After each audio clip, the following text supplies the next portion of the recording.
After a night when everything went well for the Minnesota Twins, it's another beautiful night at Target Field for Game 2 with the Cleveland Indians. And things have gotten off to a good start for the Twins already today. Kansas City's lost, so at least for the time being, the Twins have just 3 teams ahead of them in the American League Central standings. And it is a gorgeous night at Target Field. Dick Bramer, Bert Blyleven with you for Twins baseball tonight. Since Joe Mauer entered the American League in 2004, some really good young catchers have come along. Cleveland's got one with Carlos Santana, Baltimore's Matt Wieters. But what we found over the last 2 months, there really is only one Joe Mauer. Unbelievable. Joe Mauer, you know, he's already had 3 batting titles in the American League for the Twins. And since May 18th, over the last 54 ball games, that's a third of the season, Joe Mauer hitting .378. Currently third in the American League in hitting. And this guy who picked up 3 hits in last night's ball game continues to hit. Inside the numbers for Joe Mauer, first with on-base percentage. You can see where he ranks, and this guy is just an incredible hitter. Takes a lot of pride in hitting, but also a lot of pride in catching a shutout like he did last night. And one thing that's been evident, too, this year, the Twins have a really good number 3 hitter, followed by a really good number 4 hitter. Josh Willingham, in his first year with the Twins, is putting up some really good numbers. You know, this ballpark here at Target Field over the last couple of years, it was pretty much a pitcher's ballpark, but Josh Willingham has hit 26 home runs on the year, 16 of those 26 here at Target Field. He's showing that this ball can leave the ballpark here at Target Field. Tremendous power, currently 7th in the American League in home runs and 3rd in RBIs. And then tonight, as the Twins move down the batting order, there's a different number 7 hitter and a different third baseman. But you remember the name, you remember the face, you remember the swing. Danny Valencia is back with the Twins.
Sports North is brought to you by your local Northland Ford dealers. Visit your local Northland Ford dealer or go to northlandford.com. And by Menards. Save big money on all your home improvement needs at Menards. After a dominating performance last night, the Twins will try to make it 2 wins in a row over the Cleveland Indians. Back at Target Field. Hi again, everyone. I'm Marnie Gellner. The Twins tonight have a change at third base. Although it is a familiar name and face in that position, it's Danny Valencia, who just landed in the Twin Cities this afternoon and spent the last 2+ months in Rochester. Played 69 games for the AAA Red Wings and hit .250 after struggling up here with the Twins to start the season. He batted just .190. He did hit 7 home runs with the Red Wings, but earlier today I asked Danny if being sent down to Rochester was a humbling experience. You know, you never want to be sent down to the minor leagues, and you know, obviously you realize, you know, how nice it is up here and what you strive for and what you work for, so obviously it's nice to be back. It's Valencia at third, hitting 7th, and Sam Giuduno getting the ball for the Twins. First pitch against the Indians coming up next.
It was a memorable night last night for the Twins. The Challenge now trying to back it up with another good game here tonight.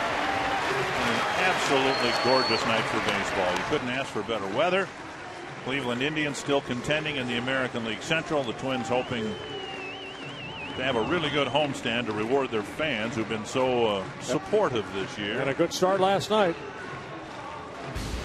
Manny Acta's Menard's batting order. Shin-Soo Choo leading off. Michael Brantley batting second. Then Jason Kipnis. Carlos Santana, Travis Hafner, Johnny Damon, Casey Kochman, Jack Hanahan, and then Brent Lillibridge. And it'll be Samuel Giuduno on the mound for the Twins, making just his 4th Major League start, just his 10th Major League appearance. What an outing he had coming off his last start, his first Major League win against a Kansas City Royals in KC, where he worked into the 7th inning, and the Twins beat the Royals 7-5. Northland Ford defense for the Twins. Josh Willingham, Denard Span, Ben Revere back out there in the outfield. Valencia in at third. Dozier, Casilla up the middle. Morneau at first. Maurer behind the plate. So the only change, of course, the change at third base were Danny Valencia back from Rochester, exiled there for a lot longer than he would have thought, probably a lot longer than anyone would have thought. Well, Trevor Plouffe kind of, made him stay down there for a while, but now Trevor Plouffe on a disabled list, so that does give Danny Valencia an opportunity to come back up and hopefully play very well here in the second step this season with the Twins. DeDuno at age 29 finally got his first major league win in Kansas City. And you spoke of the numbers, how deeply he pitched into the game. But it was a scorching hot afternoon in Kansas City, and that he was able to pitch into the 7th inning under such extreme weather conditions, I think speaks to the magnitude of what he did. Well, young man, you spent so many years in the minor leagues from the Dominican Republic. He signed with the Rockies back in 2003, so a lot of time in the minor leagues, and rewarded for all that hard work with his first major league win. Now he's looking for his second major league win.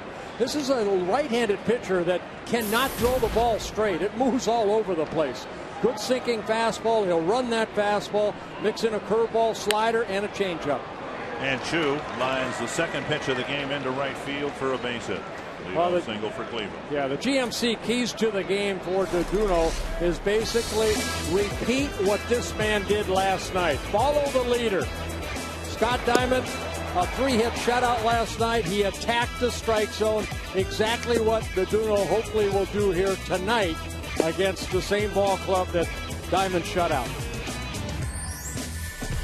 Michael Brantley moving up to the second spot in the batting order with DeDuno delivering ball one, then giving up a base hit. See if DeDuno can get ahead of Brantley here with a runner at first.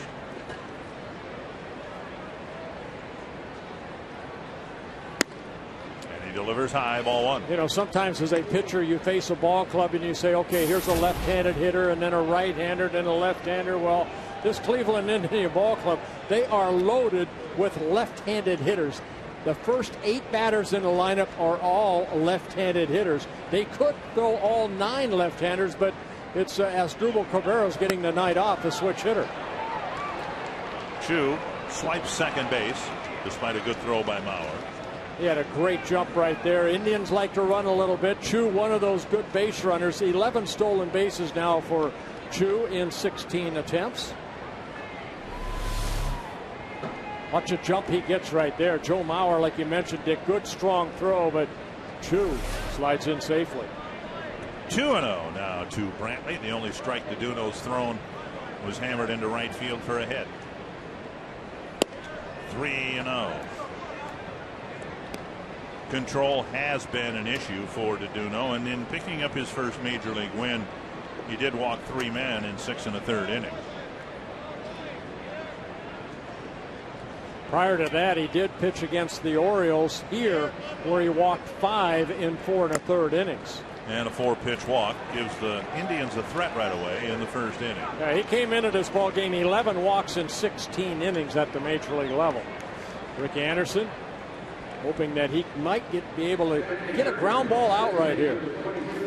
Off the bat of Jason Kipnis, who was one of the reasons the Indians have hung in there in the American League Central race. They're just a 500 ball club at 50-50. Incidentally, the Twins tonight are playing their 100th game. The Kipnis started the year hitting 8th in the Cleveland lineup, and he's had such a productive season. Maniacas moved him up to 3rd. Strike on the outside corner. Well, we saw last night that the Indians have really struggled against left-handed pitching, and Diamond with that shutout. Indians hitting only .220, but against right-handers, .273, 3rd best in the American League.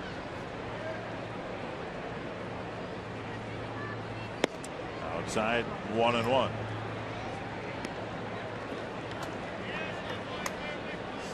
Ninth year of professional baseball, and he finally got his first win.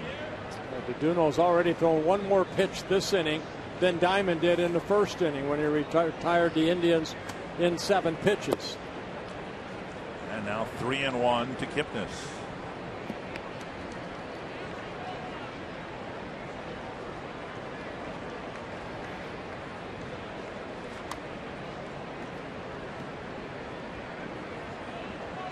Everywhere he's gone in the professional baseball, the hits to innings pitch have been very good. but the walks and the hits together have been a problem. DeDuno will fire to first, get the out.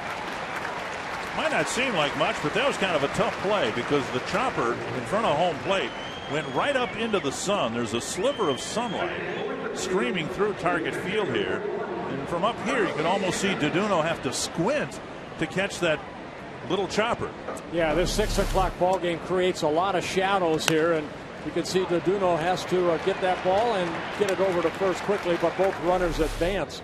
Yeah, DeDuno in the minor leagues, over in his minor league career, 780 minor league innings, 441 walks. So he's averaging, over 5 walks per 9 innings at the minor league level. Here's the Cleveland catcher, Carlos Santana. Runners at second and third and only one out. Foul back. Santana had been one of Cleveland's best hitters after a very slow start. The Indians are hoping that he's ready to put together a good final 2 months. Yeah, switch hitter, really not really hitting average wise from either side of the plate. Hitting .239 as a left-handed hitter, but 7 of his 8 home runs have come from this side of the plate, the left side. 1 strike to Santana, first batter that DeDuno's gotten ahead of. And he drifts outside with pitch number 2. Yeah, Santana last year for the Indians, he hit only .239. You can see the difference, having a little bit better of a second half than the first half, but he hit 27 home runs and drove in 79.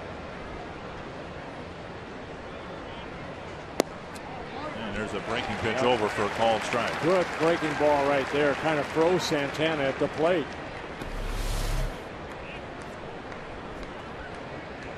Right at the knees.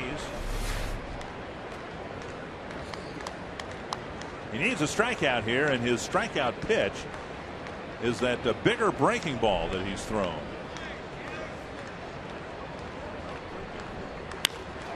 Bounce to third, and Valencia thinks about coming home, and he'll throw to first instead.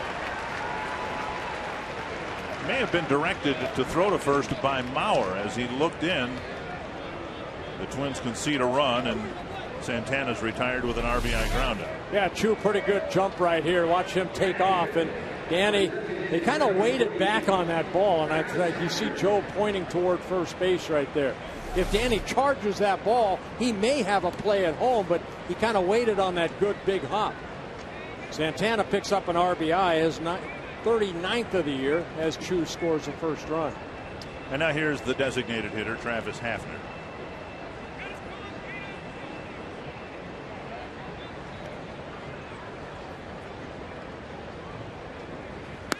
Fastball up and away. You look at the speed ratings, plenty of fastball there, 94 miles per hour, but the Twins would gladly sacrifice a couple miles per hour to get the control that we saw from Scott Diamond's 91. You're not going to get the control out of this young man that you do from Scott Diamond, because he has a tendency to open up and really drag his arm a little bit, and that's why that ball's all over the place, like that right there. You can see that left shoulder kind of fly open, and it's tough for that right arm to catch up and keep that ball down in the strike zone. Normally when pitchers like DeDuno are wild, they're wild up in the strike zone, not down in the just on the other side of home plate. That's what he has to start thinking right here. Try to drop that fastball right on the shin guards of Joe Mauer. Almost cutter or a slider down and in, and the pitch nearly hit Hafner, but he swung and missed. Take a look at the delivery right there. He tries to keep that shoulder in, but he does get over the top. And we talked about Diamond last night, how he got over that landing foot and let his body come through. Now Hafner guessing fastball right there when he swung at that slider down and in. 2-1. 3-1. First base open. Damon on deck. Especially a young kid like this, DeDuno. I mean, he's 29 years old, but you're so pumped up pitching at the major league level. You have a tendency to want to overthrow. And I think what we saw in Kansas City, as the game went on, he started to settle down a little bit, and he started getting the ball down in the strike zone. And Mauer is able to block that pitch and keep Kipnis, or Brantley rather, at second base. Second walk of the inning, and that'll bring up Damon.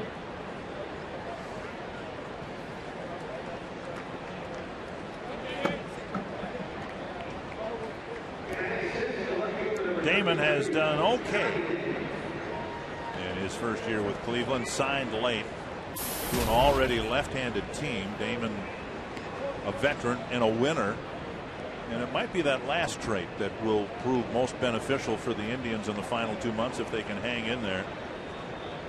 Yeah, he's been with 2 World Championship teams, the Boston Red Sox and the New York Yankees. So he brings that attitude with him of getting the postseason and winning. And with the Rays last year, he's with a good Tiger club the year before that. So he's hopped around a lot as of late. 1 strike to Damon. And headed up the middle. And Dozier gets to the bag. Fields it awkwardly, but gets to the bag to get the force there. A couple of walks, a single, a stolen base. It all adds up to 1 Cleveland run.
One run allowed. And Ron Garden hires Menard's batting order. Has Denard Span, Ben Revere, Joe Mauer, Josh Willingham, Justin Morneau, Ryan Doman. The only change at third base, Danny Valencia hitting 7th, Brian Dozier 8th, and Alexi Casilla 9th. And it'll be Justin Masterson making his 22nd start of the year, his 2nd start against the Twins this season. He lost to Scott Diamond and the Twins back on June 3rd in Cleveland. This guy, when he is on, he has a nasty sinking fastball. He'll get a lot of ground ball outs if he's on, but you see the 56 walks in 134 innings pitched. He can be a little wild at times. And Masterson's history this year has been he's either been really good or not good at all. When the Indians would be satisfied with something in between. They are like the Twins. They'd like more predictability out of their starting rotation. 1-0 to Span.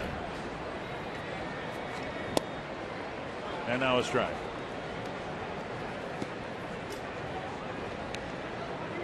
Masterson, a sinker slider pitcher.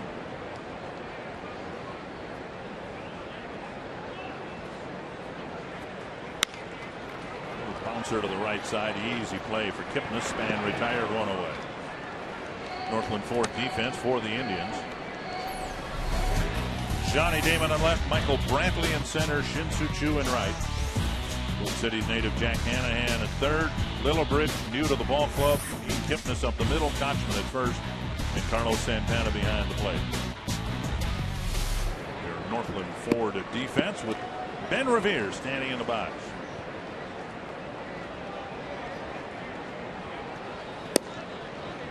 Strike 1.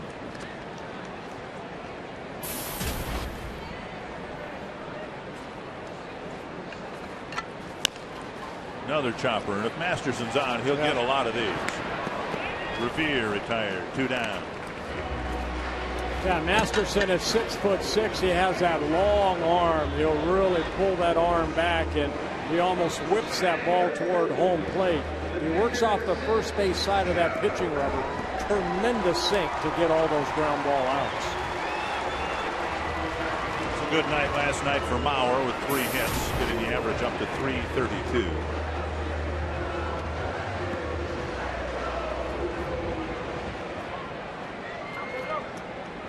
Mauer catching back-to-back games. Liriano will pitch tomorrow. Very likely, I guess, that Drew Gutierrez, who's been catching Liriano, would get the start behind the plate tomorrow. 1-0. And a strike.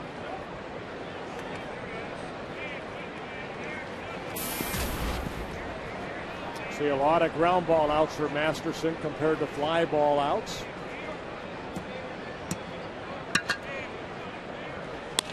Another ground ball to second. Masterson on just 8 pitches keeps the ball in the infield. He keeps Kipnis busy, and it's 1-0 Cleveland.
Inning.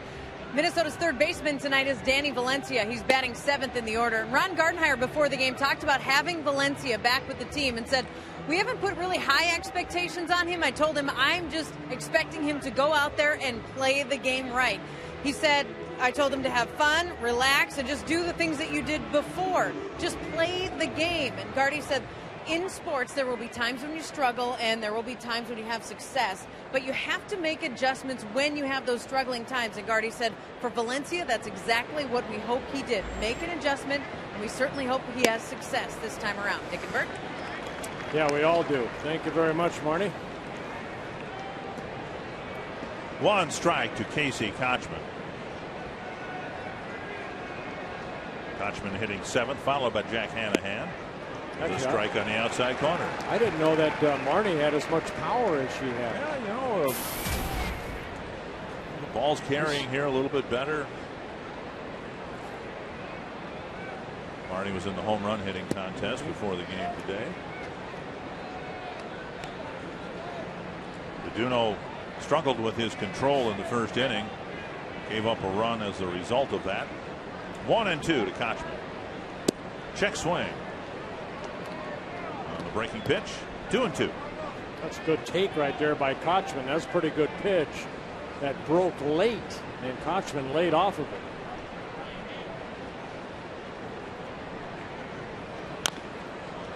Double hit, and Kochman still has a 2-2 count.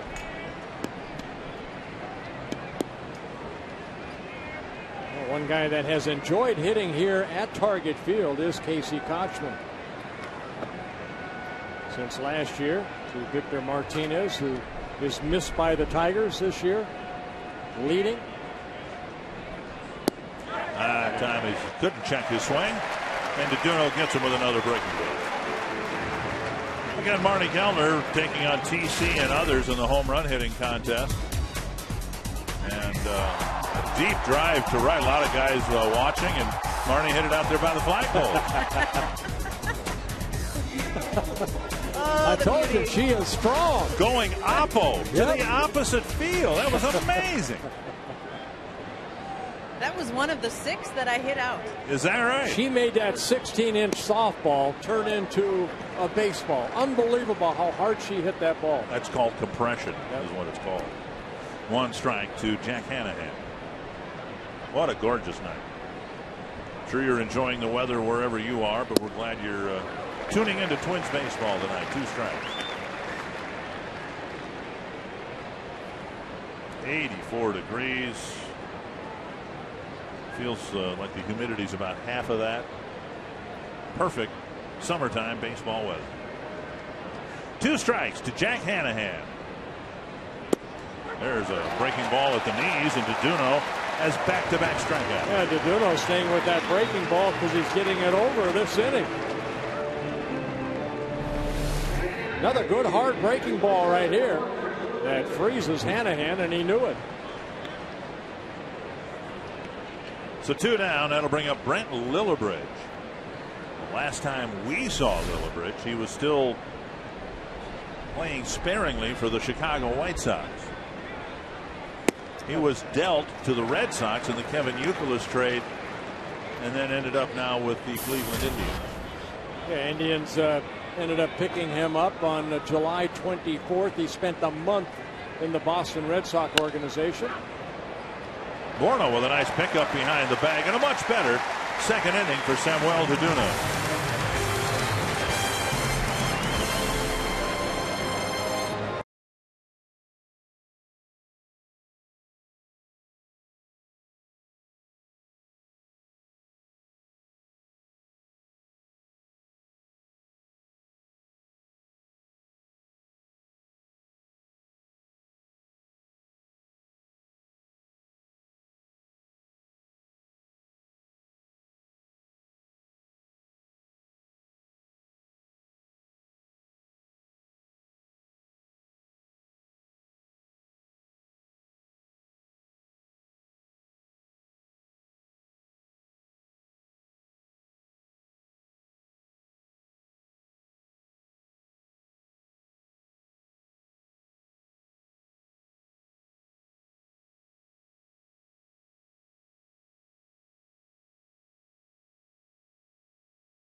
Morneau had already hit a 3-run home run, got in on the fun. Yeah, this in the 4th inning. The Twins put 5 runs on the board to open up the ballgame to an 8-0 lead, thanks to Josh Willingham's 3-run home run, his 26th of the year, and his 4th 3-run home run. That's what you like to see from a big power hitter, is not only the solo home runs or any home run, but with men on base. Right. Willingham takes ball 1. He'll be followed by Morneau and Doman. Swing and a miss. Willingham with 26 home runs, 76 runs batted in. Looks like he's going to settle in at around 35 home runs this year. Up the middle, under the glove of Masterson, but right to Kipnis, who gets his 4th assist. 1 down. That'll bring up Justin Morneau, who got the night started in grand fashion last night with a 3-run home run. Tim Laudner. And he did it by getting behind the baseball. You know, Joe Vavra always talks to his hitters about staying inside the baseball. And you know what? That is a great approach, but there are certain times in the course of the season where you get the count going in your favor, 1-0, 2-0, 2-1, 3-1. You got to get behind that baseball and drive the baseball, and that's exactly what Justin did last night. That's where your horsepower is, from behind the baseball. Certainly, you want to stay on the ball and move it around the park. But Justin's a home run hitter. We'd like to see him leave the yard like he did last night. You know, Timmy, I was going to ask you that because, you know, there are certain guys like Justin and Willingham, when they do get the count in their favor, I mean, that's where you want them to get the barrel of the bat out and hopefully pull that ball either down the left field or right field line. And not only that, but it gives your lineup a presence. When the pitcher out on the mound, and Bert, you've been out there, and you throw a pitch and the guy swings through it, and you think to yourself, I better not throw one like that again. He's liable to lose it. And that's exactly the kind of swing that both Josh Willingham and Justin Morneau can produce. That'll put the fear in a pitcher to make sure that he doesn't make a mistake. 2-2 to Morneau. Ripped to right. Kipnis with 5 ground balls. I think we know that Kipnis can, field his position. Let's hit it to somebody else. All 5 outs recorded by the second baseman. That'll bring up the designated hitter, Ryan Doumit.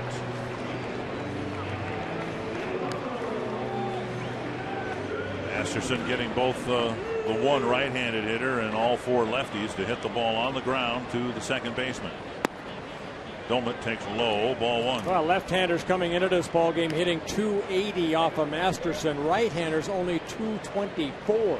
So he's been especially tough against righties. High hop for Kochman. And 3 ground ball outs in the first, 3 ground ball outs in the second for Justin Masterson.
Indians in front. You can vote for the Arby's value player of the game. Text the word value, followed by a space, then the player's name. The short code 234-234. Samuel Deduno had a rough first inning. Was fortunate perhaps to get out of that first inning with just the 1 run allowed. Much better second inning. Now he'll face Shin-Soo Choo to start the third. Yeah, it was Choo that led off the ball game off of Deduno and ended up scoring the only run for the Indians. Got a base hit in his first at bat. Then stole second. Choo got off to a slow start. Then the Indians moved him into the leadoff spot. And he's been one of the better leadoff hitters in the league, hitting well over 300. See Manny Actor right there in his 3rd season as manager of the Cleveland Indians. Also managed the Nationals for a couple of years. Good baseball man. 1-2. And outside 2-2.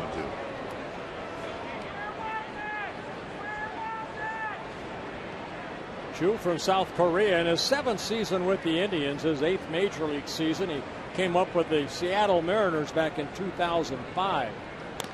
Tapper foul.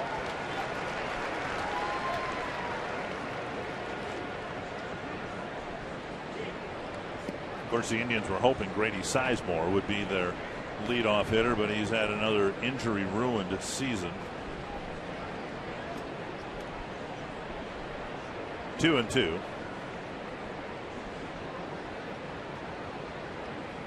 Full count. Brantley on deck.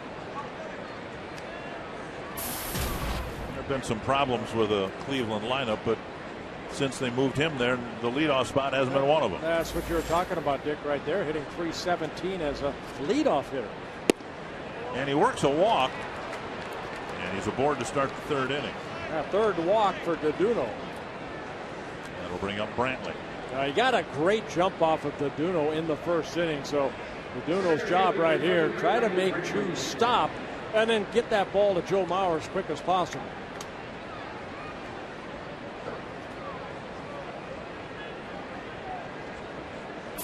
Brantley walked. A walk completed after Chu had stolen second base.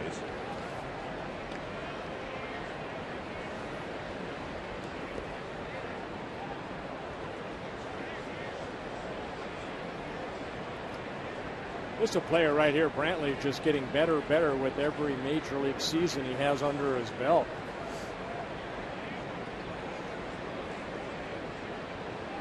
Got a good bloodline. His father, Mickey Brantley, played in the major leagues. You know, Ron Gardenhire was talking about that when he met with the media in the context of Danny Valencia. How Valencia came up a couple of years ago and had a good, solid rookie season. And then the hope was that he would get a little bit better with the more experience that he got. To this point, that hasn't been the case with Valencia, but if you can restore someone's confidence, if Valencia can come back here and maybe have a good few ball games while Plouffe is on the disabled list, you know, it might help turn him around. Oh, for sure. You know, you get sent down, it's your attitude going down, and then when you finally get capped back up, you want to be here. He's already said, hey, you know, life is a lot better here at the major league level down at AAA than AAA. See if they can get 2. They do easily. Dozier skipping to his right, getting in front of it. It goes 6-4-3, 2 away. Yeah, big double play right there. One thing Deduno has been able to do, that's his 4th double play turn behind him, and this is his 4th major league start. So a ground ball pitcher with that good movement of the fastball gets the ground ball, and Dozier feeding it over to Casilla as Chu comes barreling down towards second base, but Casilla getting that ball over to Morneau to complete the double play. And we're getting more and more first pitch strikes from Deduno. He gets ahead of Kipnis. 1 strike. And now 2 strikes.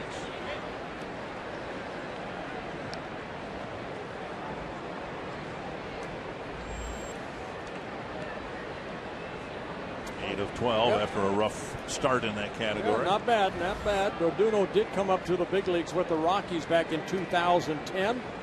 Only 4 relief appearances, and then the next year in 2011, last year, made only 2 relief appearances for the San Diego Padres. Signed by the Twins over the winter as a free agent. First time the Indians have seen him, first time you've seen him. I saw him on TV. This is first time live. Pretty good breaking ball right there. His 3rd strikeout and a quick 1-2-3 inning in the 3rd.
Sanford Orthopedics and Sports Medicine, for the everyday competitor in all of us. By CenturyLink, a different kind of communications company. CenturyLink, your link to what's next. And by Grand Casino, the best stories start here. Dick and Bert with you from Target Field. Game 2 between the Twins and the Indians. Danny Valencia back in the box. Masterson fiddling around with the baseballs. Wants to find one that feels just right. Danny Valencia back in the batter's box. Back with the Major League club, and he takes strike 1. Valencia is sent down after the most frustrating period of time in his Twins career. Swing and a miss, 0-2. And there was a lot of that.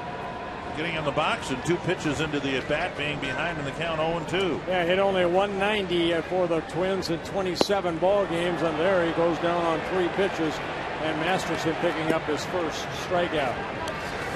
And Valencia now 0 for 26, counting the 25 at-bats he had hitless before his demotion. You can see the tight break right there, but a pitch that Danny has to lay off of right there, and he's a quick strikeout victim for Masterson.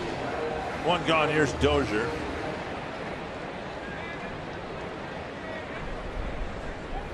Dozier lofts the bunt, takes a strike.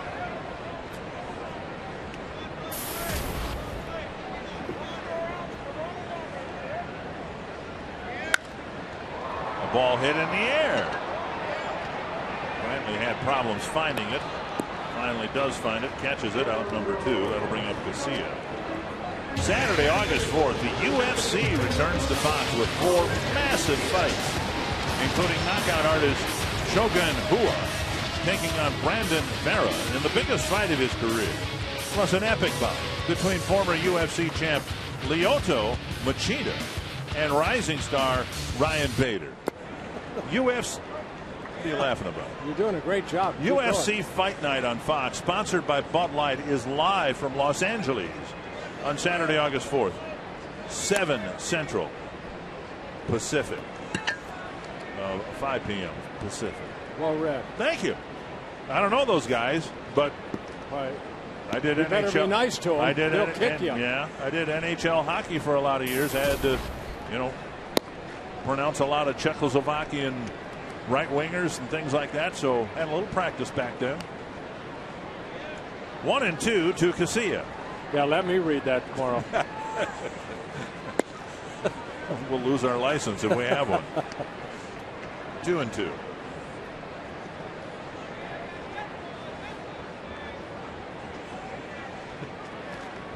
Up the middle, off of Masterson. Kipnis retrieves and throws him out. First bid for the Twins for a hit, and it deflects off Masterson. And Kipnis gets another assist.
1-0 Cleveland going to the 4th inning. Carlos Santana will lead things off against Samuel Deduno. Middle of the Cleveland lineup, Santana, Hafner, and Damon. Yeah, Deduno 21 pitches in the first inning, then 11 and 14, so settling down nicely. Did get a double play off the bat of Brantley to get a couple outs in the 3rd inning. Santana got credit for the run batted in. He hit a ground ball to Valencia back in the 1st inning. Chu scored from 3rd, and that's the only run of the game so far.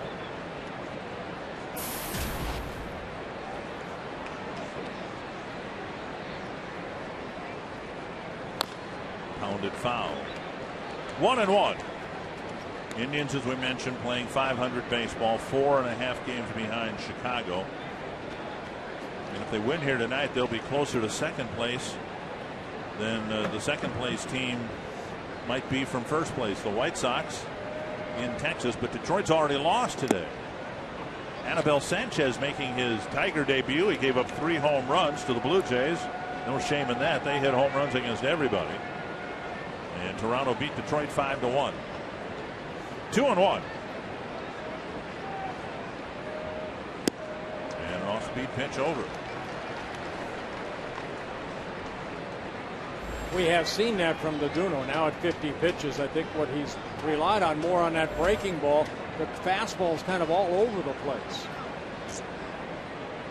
At least one shake off, and Santana backs out of the box. Deduno with 3 walks, 3 strikeouts in the ball game. And a breaking pitch foul. And by now, I would imagine the Santanas of the world have seen that Deduno has more confidence in his strike throwing with his breaking pitches than with his fastball. Like Santana was waiting for that breaking pitch.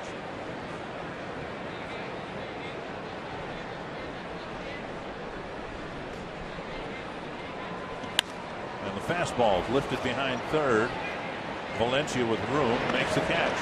It's got to be tough to catch a guy like Deduno. And Tim Lautner, you know, when you're behind the plate and you have a pitcher that fastball moves all over the place, where do you try to sit? Do you sit down the middle of the plate, or can you move left to right? No, you sit right down the middle of the plate until he can get established, until he gets some confidence with being able to locate the ball on both sides of the plate. But with Deduno's numbers, he's not a control pitcher. He doesn't have pinpoint accuracy. He's not trying to locate the ball. He's rear back and fire it and change speeds on your curveball. The best thing that Joe can do right now is sit right down the middle and let his fastball tail a little bit and make sure he throws his curveball for strikes. And that's exactly what Mauer did on that pitch right there. And we'll see it tomorrow with Drew Butera and Liriano on the mound. The same thing. Just off the plate with another mid-90s fastball, 1-1. Well, watch where Joe sits, pretty much down the middle of the plate. Now give it to me. And a good pitch. Saw the movement, the 2-seam fastball that ran away from the left-handed hitter. No, an off-speed pitch missing. 2-1. You know, Bert, you've talked about how the walks have hurt Deduno in his career, and he just can't afford to walk anybody. But you know what? His stuff is too good to be walking people that often. Throw the ball over and let him hit it. Throw the ball right down the middle and see what happens. Shades of Francisco Liriano. There's a high drive to deep right field. Revere back on the track for the catch, out number 2. You can ask a question online at carsoup.com/baseball. Mitchell Sones of Lino Lakes wondering, does a pitcher get credit for a complete game if it's called because of rain, if it's shortened because of rain? Yeah, baseball put a new rule in that, yes, they do. They do. Now, how many of your, what do you have, 200 and, how many complete games did you have? 242. 242. How many of those were rain shortened? I don't think any of them. How many? Well, let me ask you this then. How many, if any of them, were extra inning complete games? Do you know how many? Probably, I'd have to say 10 to 12. Is that right? I don't believe baseball's seen one of those since Jack Morris in the '91 World Series. Well, I remember one time at the old Met, it rained. I didn't have very good stuff the first couple innings. It came down for about an hour.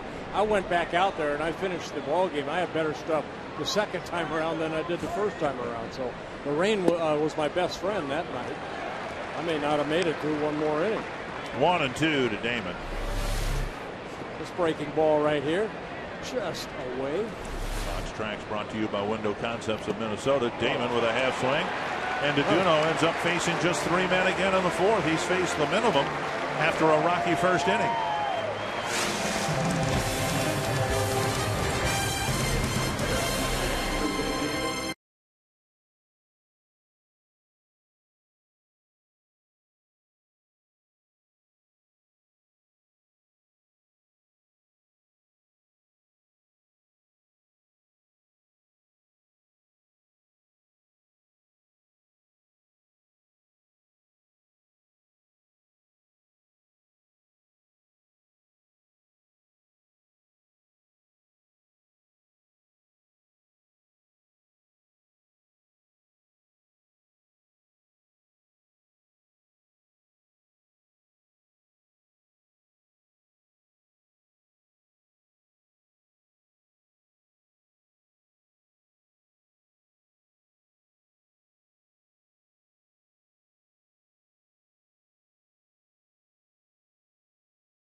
Happily married yesterday. They're celebrating part of their honeymoon here. They're going to go to We Fest next week. But Stephanie and Nick from Elk River, congratulations.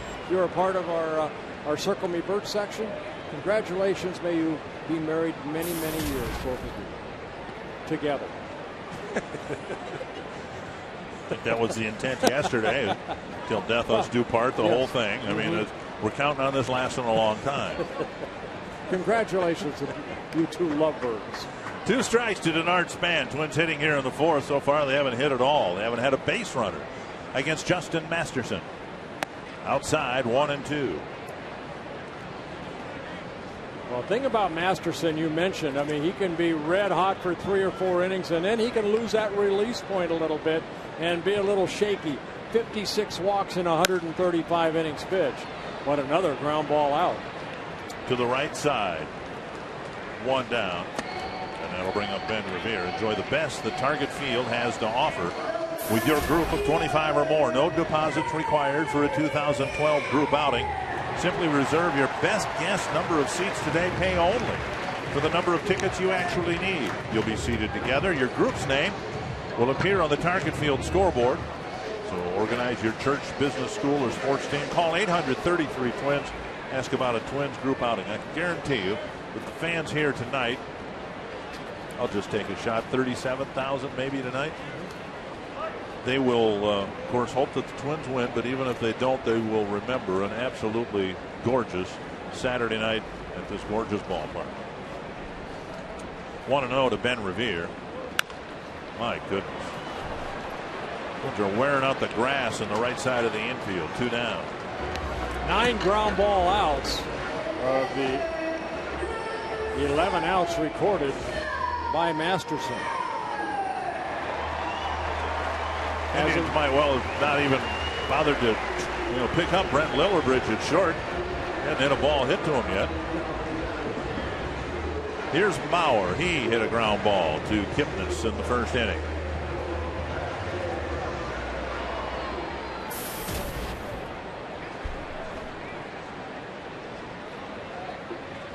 Last night, Twins obviously had great success. Hung up some really bad numbers on Josh Tomlin, the Cleveland starter, but he was a pitcher that, they had success pulling the ball with. A couple of big 3-run home runs. Mauer pulled 3 singles last night. But now this guy, with the way his ball moves, a sinker slider type pitcher, might he be one of the guys you'd be better served hitting the ball the other way? Well, you're trying to do exactly what Casilla did, is hit it up the middle or the other way. But there's a fastball inside. You'd like to, get a ball up that you can drive somewhere. Now Masterson making his 22nd start. He's allowed only 9 home runs. So he's done a good job of keeping the ball in the ballpark. Has not had the best success against the Twins over his career. Coming in, this is his 12th career start against the Twins. Just 1 win and 5 losses, but a very good 3.61 earned run average. He has lost some close ball games to the Twins. 3-1 to Mauer, and he takes up high. First base runner for the Twins, and Masterson will have to pitch from the stretch. Willingham coming to the plate. Join Minnesota sports celebrities, including Fox Sports North broadcasters and Minnesota Lynx players Monica Wright, Rebecca Brunson, as they trade in their uniforms for aprons. Tomorrow night for the boys and girls clubs of the Twin Cities, the Celebrity Waiter event starting at 6 at the Capitol Grill. A couple blocks from the ballpark here. For more information, visit foxsportsnorth.com. Click on the upcoming events banner, and it'll be my pleasure to MC that event. There's a fastball and a strike. Willingham bounced out to second, his first time up. Had a chance to interview Justin Masterson earlier this year, and I asked him about the value in having Derek Lowe, who's about a senior version of Masterson in terms of the pitches that he throws. Lowe with a great sinker throughout his career. Masterson just couldn't stop talking about how valuable Derek Lowe has been to Masterson's development as a starting pitcher. Lowe pitched maybe his 2 best games this year against the Twins, and now Masterson tying the Twins hitters up as well. 2 strikes to Willingham. Sinker ballers like Lowe and Masterson, they have such great movement, and they're just a natural thing. You see Masterson again, that long arm and the whip that he generates toward home plate. But you see that pitch right there. Now he has to make the adjustment because he does not want to pitch up about belt high. When he gets that sinker down, like Lowe, it usually starts about thigh and then it'll go below the knees. Fouled off of Santana. That's the slider right there. Not sure where Santana got that foul tip. Down off a shin guard, you can see he's got his shin covered, but his ankle exposed by opening up his legs. Santana's just been catching for a few years. 1-2. Mauer goes. The pitch is up, and Mauer steals second. 2-2 to Willingham with Mauer swiping second base. Well, we saw Chu in the first inning get a good jump off of Dodono, and right here the pitch, a fastball up, Joe taking off, looking in, and then sliding in safely as the throw was high, and Kipnis finally dropped the ball. But Joe picking up his 5th stolen base in 6 attempts. 2-2 to Willingham. Deep to left field, and Willingham goes yard again.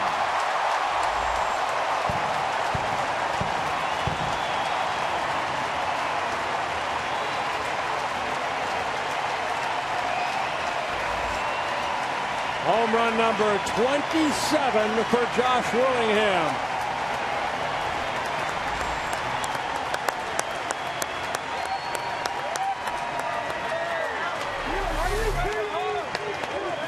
A hanging breaking ball right into the swing for Josh, and he does not miss it. Twins take a 2-1 lead.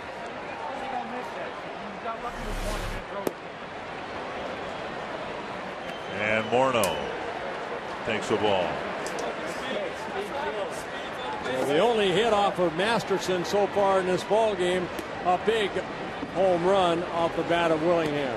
Did you find it at any time in your career, and obviously Hall of Fame pitcher, we can't compare Masterson to you or any other pitcher who's been around as long as you pitched, 2-0 to Morneau.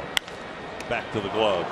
When we come back, when Masterson takes the mound again, I want to ask whether you had any difficulty if you were in the full windup for an extended period of time and switching into the stretch position. I was never in the windup.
This year hasn't shown up in the standings, but clearly one of the better free agent signings of the offseason. Here's our AT&T trivia question tonight. Who's the only player with 50 home runs and 50 doubles in a season?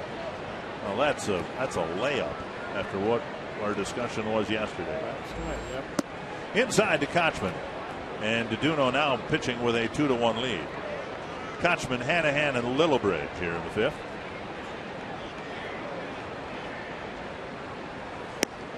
And it looked like the straight changeup for a strike. I don't think Masterson needs to be out there. You were asking me if I, say you're running in the third or fourth inning, you've been able to retire everybody, you really haven't worked out a stretch position. Does it change? The only thing I saw Masterson do is a ground ball that Morneau's going to field, and DeDuno getting over there for a 3-1 putout of Kochman. The only thing that I saw Masterson do is when he started his windup, he kind of picked up Joe Mauer, and I think, why worry about Joe Mauer at second? 2 outs. And he kind of hung that breaking ball where he kind of left his head looking at Joe rather than maybe looking straight ahead at the target and making sure that breaking ball's away. Here's Hanahan with the bases empty and 1 out. Hanahan called out on strikes his first time up.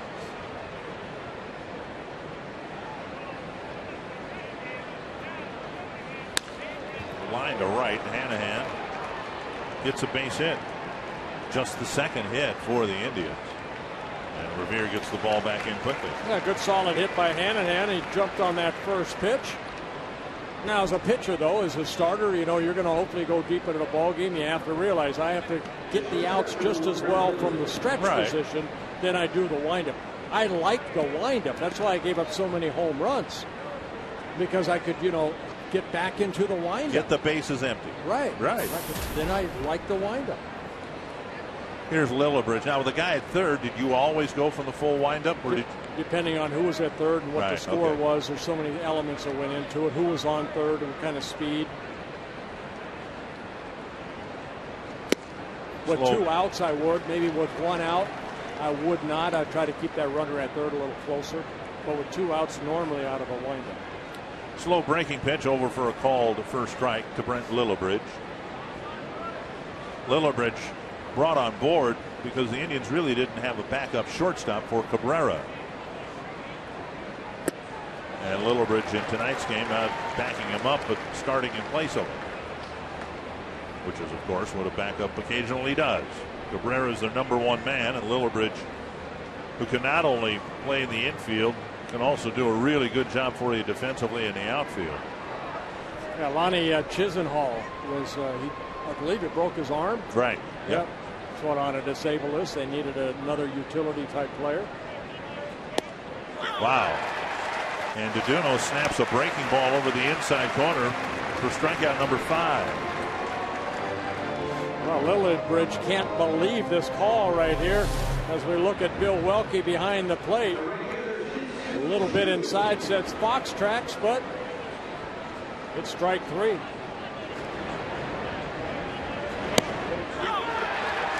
So 2 down. Hanahan still at first, and here's Shin-Soo Choo. He's reached both times with a single and a walk.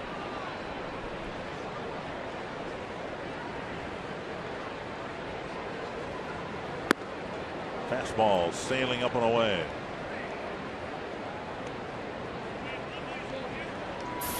.67 pitches for DeDuno. He hopes to wrap up business here in the 5th inning soon.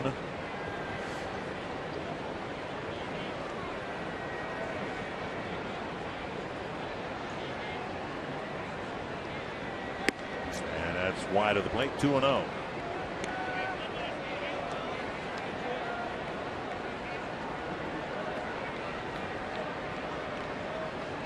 Well, you have a guy like Chu at the plate. He has some power. Normally a pull type hitter, especially in this ballpark, going to throw a fastball, keep it away.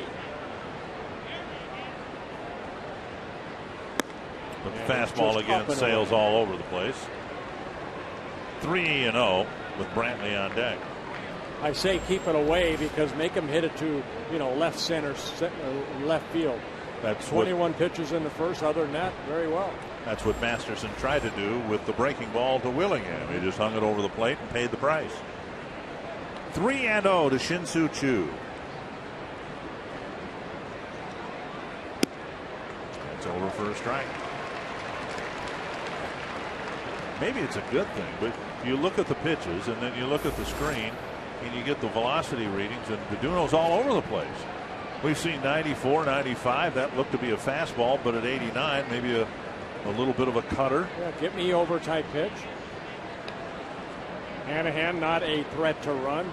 Only 2 attempts, and he was caught both times. In that respect, he'd be similar to Scott Diamond. That was one of the things that Diamond did well, putting a little extra on the fastball, taking a little bit off. Same with the breaking pitches. 3-1. Sharply hit to Dozier. Sets and fires. Inning over. And it's a good one for DeDuno with just 1 run allowed through 5.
Worth of scratch-off tickets courtesy of the Minnesota Lottery for future bride-to-be Amy. She's the future Mrs. Vanderstein, and her entire bridal party is here. Dick and Bert, they made a special song just for this occasion. Gals? Dear Dick, we'd like to meet you. Is Bert really crazy? Here's our number. Circle us, baby.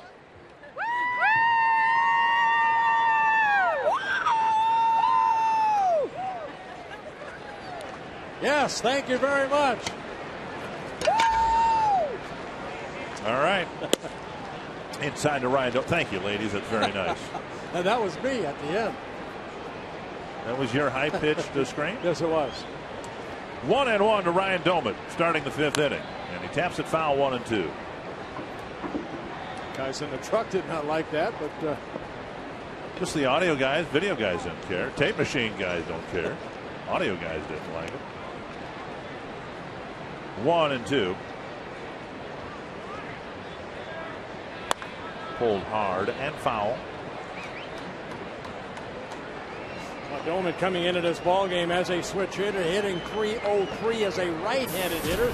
7 of his 10 home runs coming from the left side of the plate.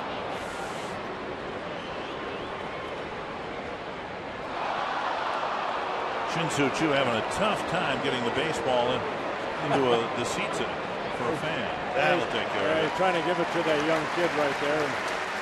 Very nice gesture. Like one of the tosses might have got the youngster in the nose.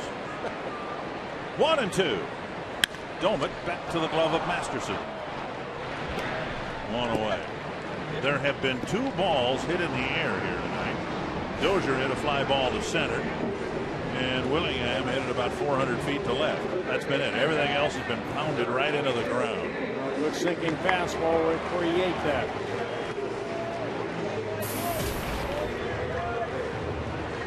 Danny Valencia struck out on 3 pitches. His first at bat after his recall. Yeah, the only strikeout victim of Masterson so far here with 1 out in the 5th inning. And there's a breaking pitch taken for a strike. Valencia took a fastball for a strike, then swung at a couple of breaking pitches. Now he takes a breaking pitch for a strike. And the fastball flipped foul, 2 strikes.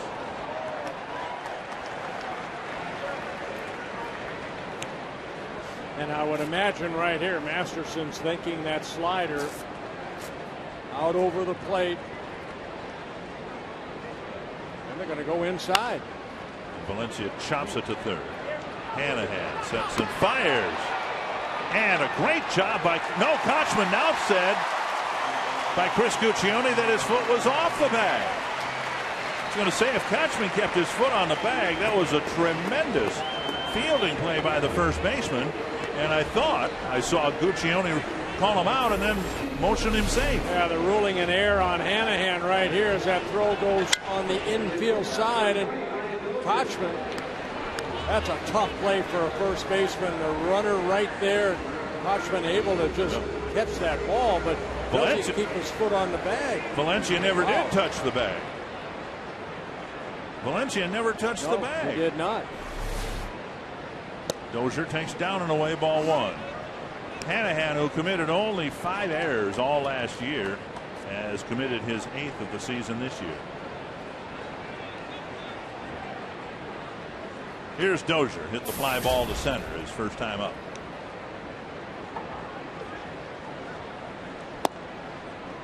Two and 0. Masterson came to the Indians in a trade deadline deal 3 years ago from the Red Sox. July 31st, Victor Martinez dealt away to the Red Sox. There's a fastball and a strike. Another player coming Cleveland's way, Nick Hagedorn, left-handed pitcher, has got a curious situation. He was taken out of a ball game really frustrated, and he smashed his left arm against a wall and broke it. Now the Indians aren't going to pay him.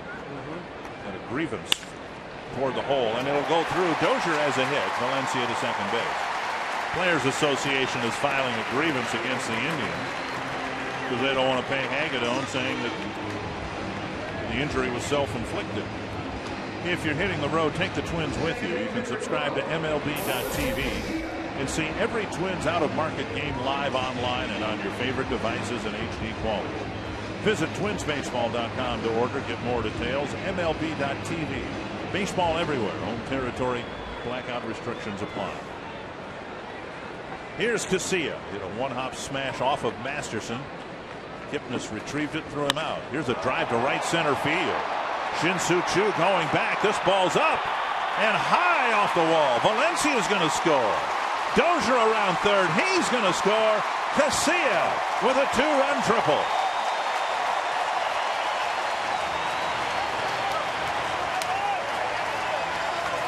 You know, people get on their feet for a home run. Again, one of the most exciting plays to me is a triple. Boy, Casilla almost hitting his first home run of the year. A ball down that he just lined off that wall in right field, and it comes up just a bit short. But the speed of the Casilla and the guys on the bases, Valencia scores, Dozier scores, and Casilla with his second triple of the year. Infield in for Span. Casilla runs well. Span, one of the better bunters, bunted for a hit yesterday. Takes strike one.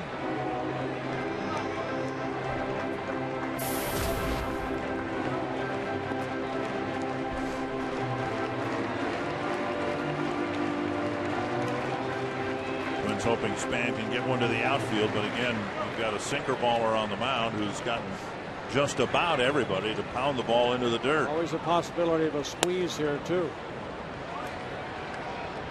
Indians won a ball game with a squeeze a few nights ago against the Tigers in the 7th inning. It's not a move that Maniacta likes. The Indians by far have the fewest sacrifice bunts in baseball. Ultimate of surprise. Joe Madden with the Rays does that so many times. Check swing and a foul. 1-2.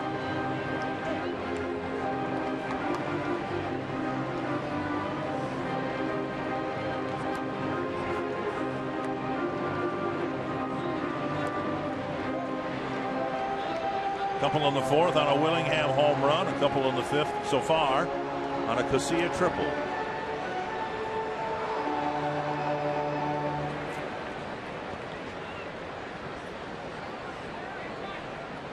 One and two. Masterson to Span.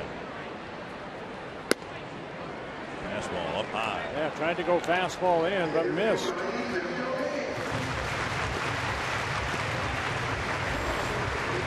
.65 pitches, 42 strikes. 1 walk, 1 strikeout.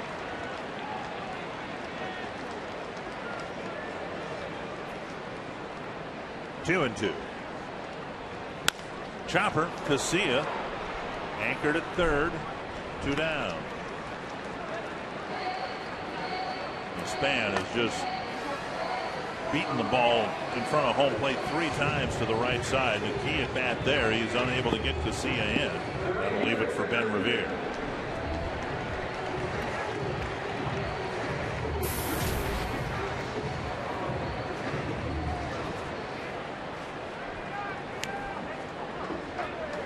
Revere with 2 ground balls to Jason Kipnis.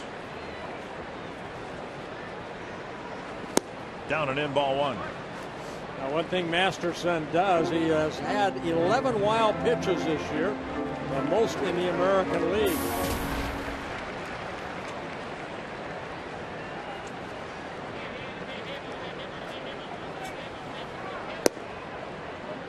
Two and oh, and Masterson really wants to get Revere here, even though Revere's hitting over 300. He doesn't want to have to throw Joe Mauer a strike to end the inning, and he'd have to do that almost certainly. Mauer on deck, 2-0 to Revere. 2-1. Now watch the movement of this pitch right there. Fastball away.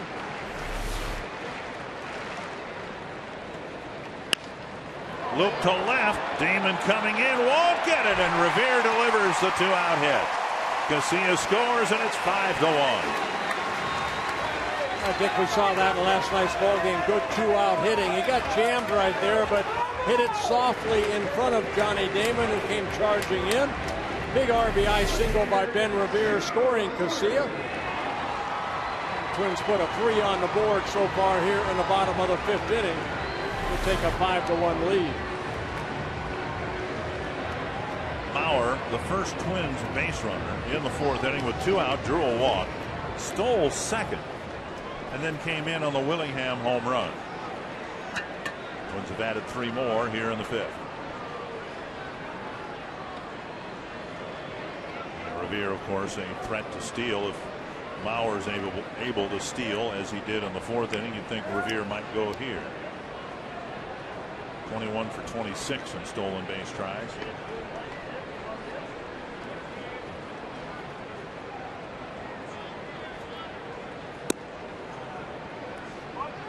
One and 0. That base hit by Ben Revere, now at an 11-game hitting streak. Career high 13. Had a 13-game hitting streak last year.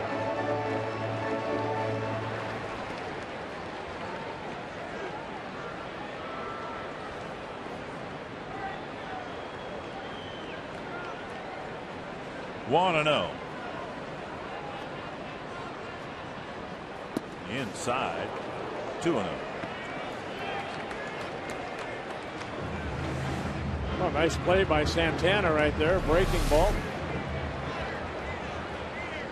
Ball just got sweeping inside to Maurer.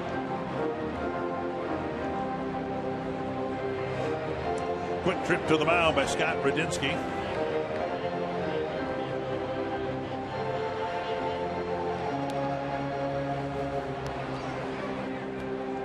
Masters in complete control, setting down the first 11 men. I remember in the ball game, there's Alexi Casilla talking to the starting pitcher. Mentioned earlier in the ball game about Masterson. He's been really good. He can run through that stretch and then all of a sudden lose it. Right.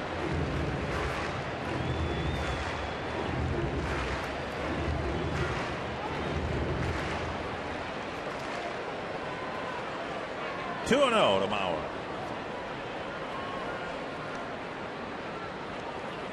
Revere goes. It's ball 3. Revere swipes second base. And Santana really had no chance. Ben had a great jump right there. His 22nd stolen base in 27 attempts. He gets into scoring position with 2 outs. There goes a speedy Revere. A head first slide.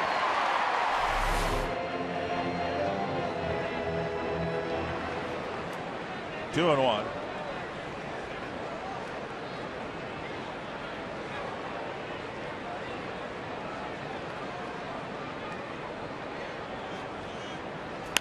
Sliced foul. 2 and 2.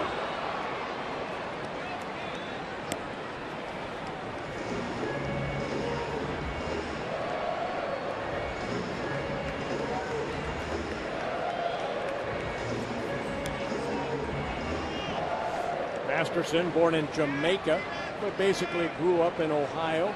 His father is a pastor, something that Masterson himself said he'd like to do one day, be a pastor. Another one lifted foul and out of play. Well, you look at his season line, and he's almost alternated. One good start with a really awful one the next time out. And that might help explain what's happened here today. He's coming off a really good one against the Orioles. 7 1/3 innings, just 1 run allowed. Yeah, we showed you the pitch count right there. 8 in the first, 10 in the second and the third, and then the fourth and fifth. He's used 47 pitches.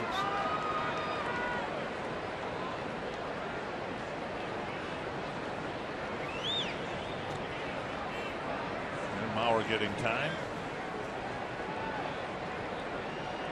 For the Indians, who've been waiting to have that hot week or 2 or 3 where they go 15 and 4, 15 and 5.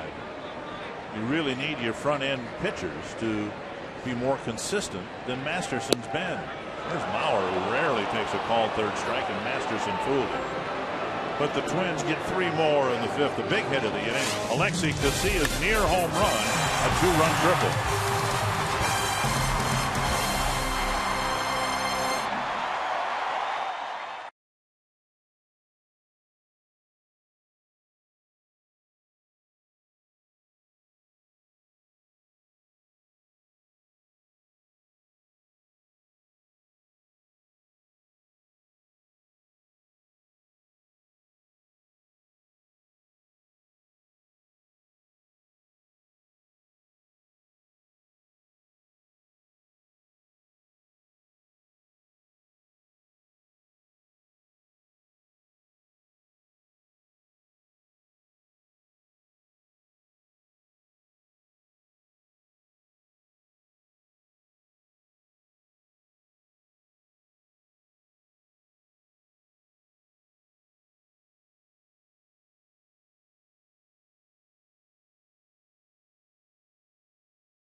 3 of the series against the Indians at Target Field. It's going to be another muggy game with the first pitch temperature at 83, steamy with light winds coming in out of the south and east, blowing at about 5 to 10 miles an hour.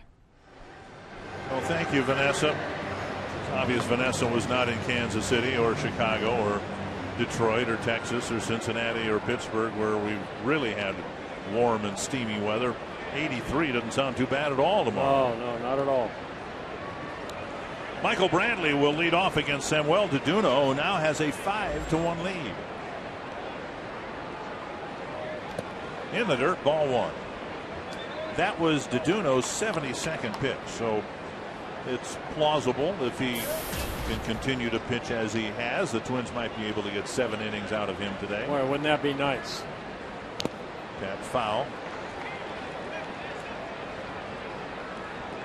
You know, with the off day on Thursday, a bullpen that has been overused, and then the complete game victory yesterday by Scott Diamond, they would love to, Rick Anderson would love Deduno to go at least 7 if he can. So you got to get through this inning first. How the heck with it? Let's just give the bullpen the rest of July off. I think they've earned it, haven't they? Yes, they have. 2-1 to Brantley, then Kipnis and Santana. And he falls behind and comes back with that breaking pitch again. Yeah, a lot of confidence in that breaking ball in a fastball situation. Especially with the score the way it is, a 4-run lead, you think, okay, I'm behind, I'm going to throw fastball, drop the breaking ball over, and another one, and picks up his 6th strikeout. Every strikeout will be a career high, only in his 4th major league start, but Deduno picking up his 6th strikeout. Good backdoor breaking ball. Half his strikeouts have been called third strikes. Yeah, it looked like Masterson, the way that he was rolling the first 3 innings, it was going to be Masterson, you know, with the low pitch count. But it's Deduno that's really taken charge in this ball game. He's only allowed 2 hits, 2 singles. Here's Kipnis 0 for 2. Hit on the ground to Morneau. Backhanded. Deduno quickly to the bag, out number 2. Our AT&T trivia question, we believe the answer's Albert Bell with the Indians. Just imagine that. 50 doubles and 50 home runs. Actually 52 doubles, but an incredible year. And you think about those Indian teams back then and how right-handed they were. And they're not nearly as potent, but they're just as left-handed now. Just think of the great right-handed hitters they had. They had Manny Ramirez hitting 8th. Carlos Baerga was, hitting in there. I'm trying to think who some of the other right-handed hitters were for the Indians. I think this was. Well, Jim told me, I mean, a left-handed, but he was in that cleanup spot. 1-0 to Santana. And 2-0. Always remember that Charlie Manuel was their manager, and they had Jim Thome 4th and Manny Ramirez 8th. 2 cleanup hitters. That's it a long way, but it's going to be foul. My goodness, that's off the. Almost made it up to the Metropolitan Club up there.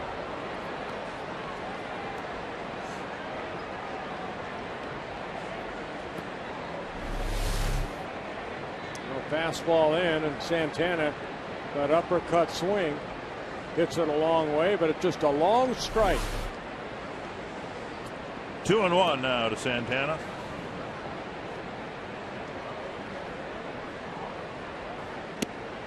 And he hits the corner. I don't know, if this isn't pitching backwards, I don't know what is, but it's effective. That's outside, 3-2.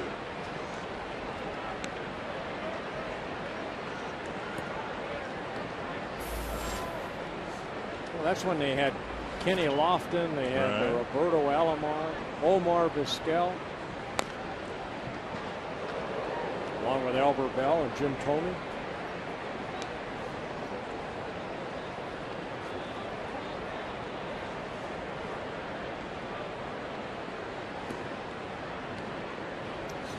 Indians had a club to reckon with back in the early 90s.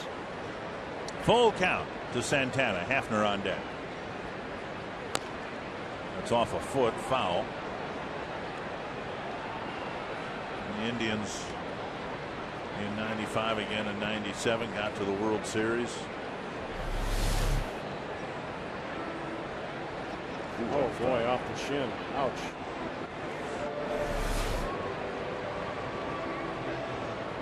We'll try to walk that off.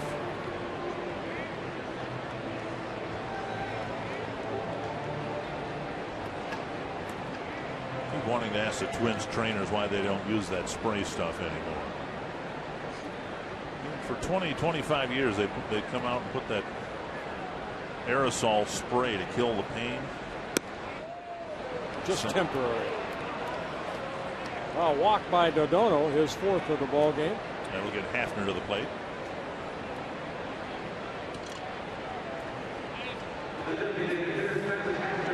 Rick McWayne.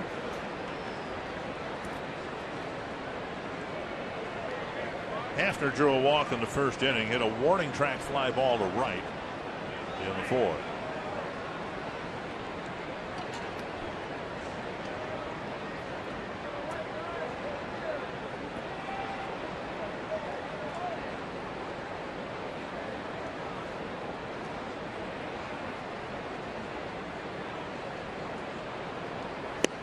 Strike on the outside corner. Good fastball. Ron Gardenhire said Doduno opened some eyes in a B game back in Fort Myers in spring training. They were sitting watching a B game. Typically those are played maybe 10 in the morning off the main field at the complex in Fort Myers. Doduno was supposed to pitch. They were close enough. There's a high fly short center field to where they could almost hear. Span comes in to make the catch. To almost hear Doduno's curve snapping off. And they kind of bookmarked the pitch and the pitcher, and now here he is.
In the Coors Light freeze cam. Oh, Dodono, you look at some of the strikeouts he's had, all of them coming on the curveball, 6 of them total, and it's more of a 12-6 type break. Watch this ball just disappear right there on the inner half of the plate, getting Littlebridge on a called third strike. The Frostbrewed Coors Light freeze cam, and 6 good innings with just 1 run allowed for Doduno tonight. Josh Willingham gave him his first lead with a 2-run home run in the 4th. Willingham, Morneau, and Domet here in the 6th.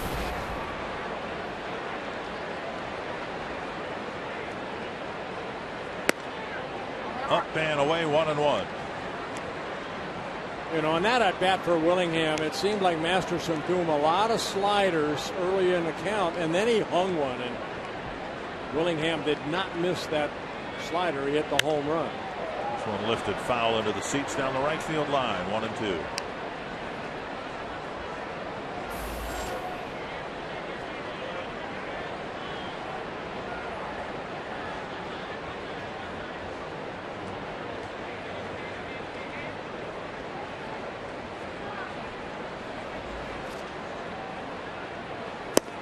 And now 2-2.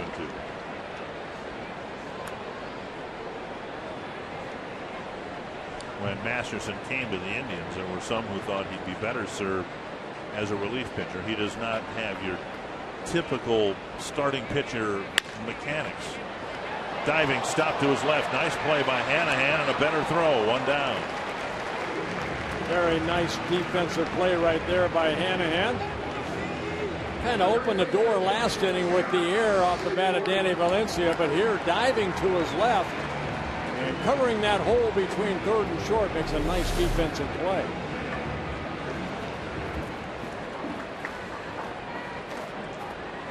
Always known as a very solid defender. Morneau hit by a pitch. He'll go to first. So Morneau goes to first with 1 out in the 6th.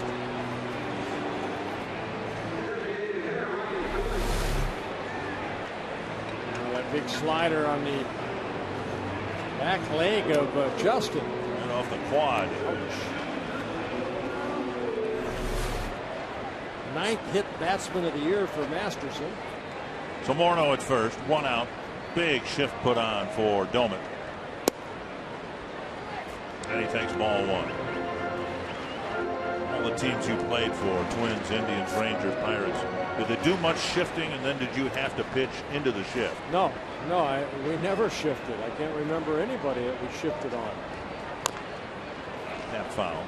Well, we didn't have all the video, I think, at that time, right. And all the, where does a guy normally hit a ball? How are you going to try to pitch him?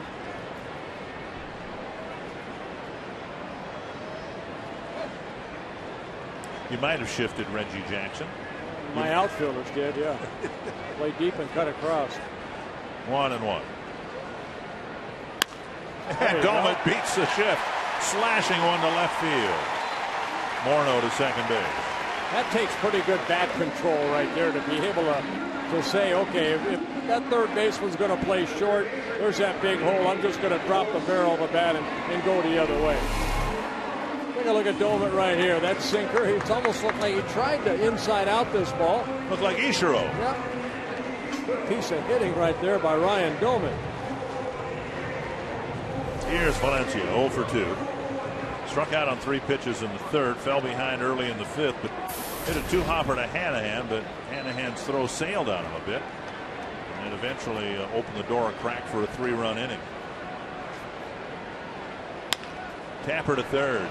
Hanahan fires to 2nd. They'll get 1. And Valencia, his hitless streak has now reached 28. This weekend series against Cleveland is presented by Joanne Fabrics, and it concludes tomorrow with crafting at the ballpark. Sounds like a half-hour TV show to me. From 11 to 1, it's a 2-hour segment here at Target Plaza before the ball game. You can stop by and craft baseball-themed keychains, pencil toppers, and more. Tickets are available for tomorrow's game by calling 800-33-TWINS. Log on to twinsbaseball.com, and Joanne Fabrics wants you to come out early and bring your crafting skills if you have any. I think we decided last night that you and I have no crafting skills. No. About the only thing I was good at when I was a kid, we would get dry cleaner bags, those thin plastic bags. You cut them into little segments about the size of an envelope. You tie them around a wire coat hanger, which you have rounded, and you can make a really nice Christmas wreath. In fact, I'm going to make one for you for Christmas. Would you? The hanger's already there because you got the hanger, the hook thing for the clothes hanger. Right. I'll make one for you for Christmas. All right. Can't wait. 3-0.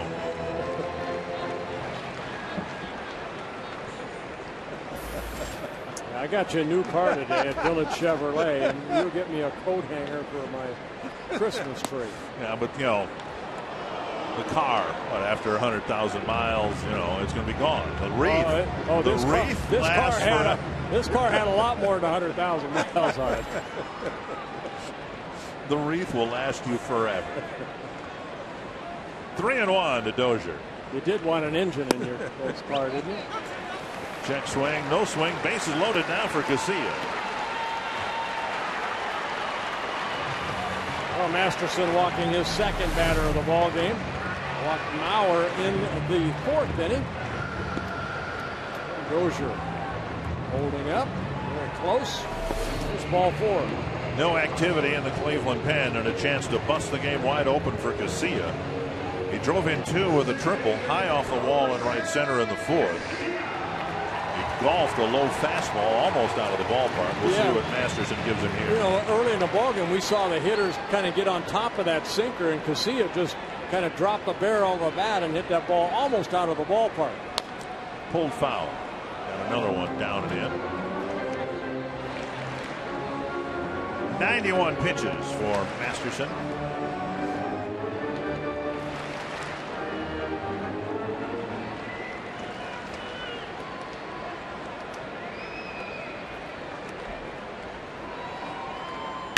That's to left center, down for a hit. Morneau scores. Doman right behind him. Dozier to third, and Casilla with a 2-run triple and now a 2-run double. What a night for Alexi Casilla. 4 RBIs in tonight's ball game on his couple hits. A triple, now the double. Was taking that ball to left center. There were 2 outs, everybody off.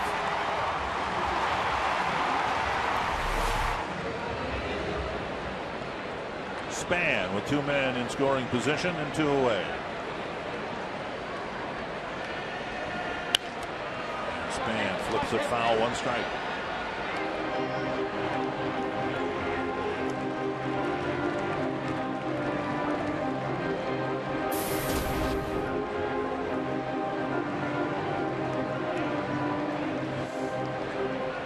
Span with 3 ground balls to the right side, 2 of them to Kipnis, 1 of them to Kochman.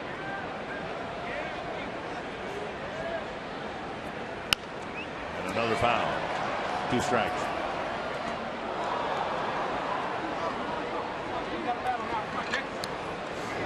CenturyLink, I think both starters got into the mid-90s here. The CenturyLink high-speed pitch. Yeah, Masterson at 96, Duduno at 95.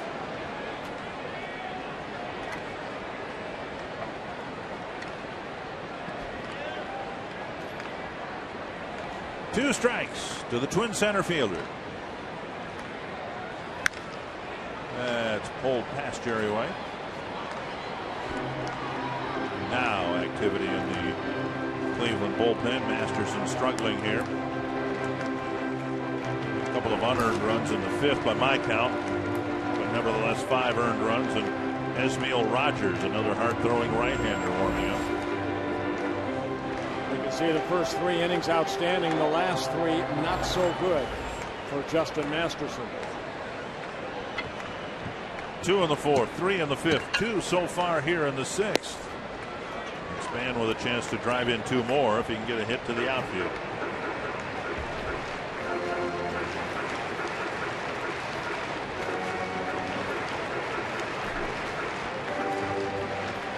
Steve Little counseling Brian Dozier.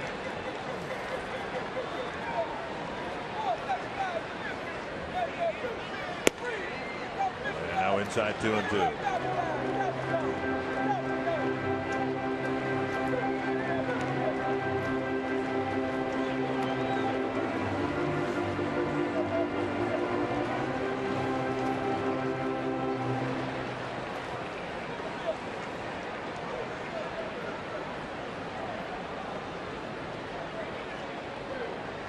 Two and 2 to Span. And another tapper foul. So you watch a game like last night, and you cross your fingers and you imagine a world where there is carryover, both offensively and both in the pitching department. Twins winning a ball game last night 11-0. Now the Twins have 7 runs. Duduno's given up just 1.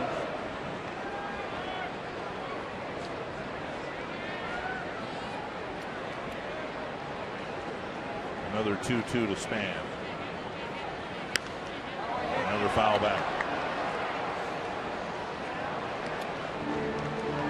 And one of the problems the Indians have had in getting above the 500 mark to stay, they'll have a good ball game or a good series and then have a bad one right after that. They claimed their most important win of the year on Thursday. They beat Justin Verlander and beat the Tigers 2-1. Now they've come in here and they've been stymied by the Twins. Well, you mentioned before they're 7-2 against the Tigers this year. A lot of confidence, but here against the Twins, they're struggling the first couple ball games here. Span just won't go away. Well, that was pitch 100 for Masterson. 4 2-strike fouls in this battle with Denard Span. This is a guy that had only 28 pitches in the first 3 innings combined. Now having a tough time completing 6.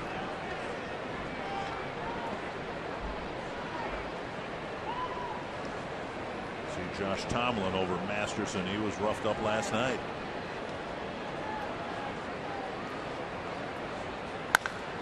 Drilled but fouled. So Span gaining on Masterson.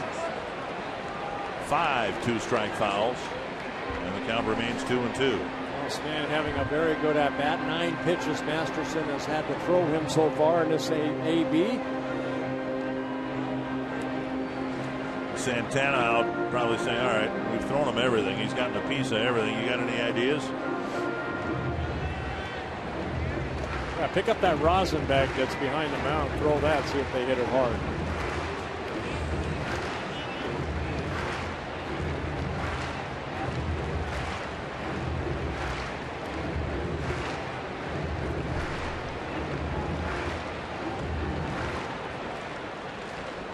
Two and 2. A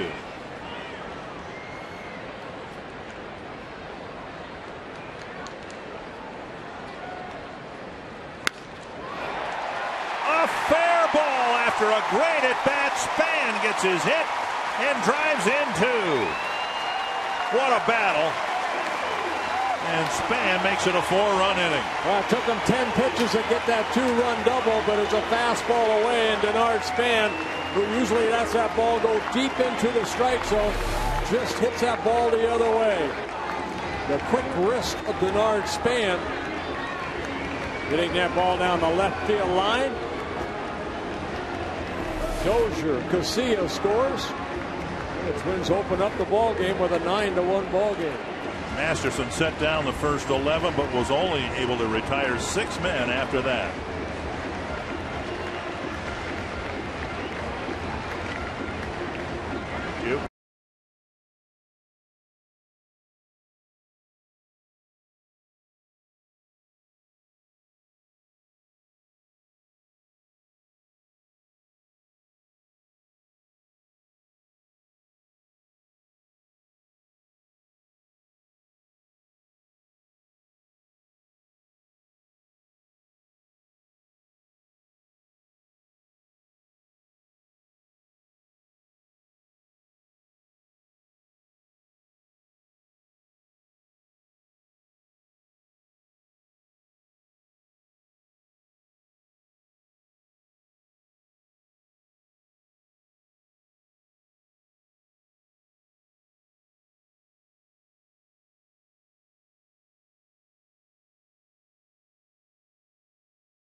him. He throws it anyway. Pretty good pitch right there in the back of that lady's head. Ismael Rogers, new to the Indians.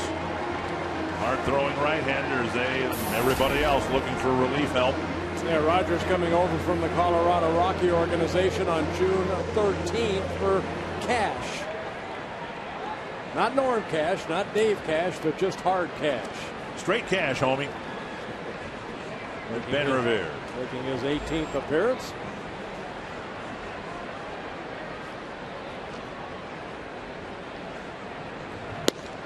And strike one. Yankees have tied the Red Sox 6-6 in the 8th. Earlier today, Seattle beat Kansas City again. Toronto beat Detroit.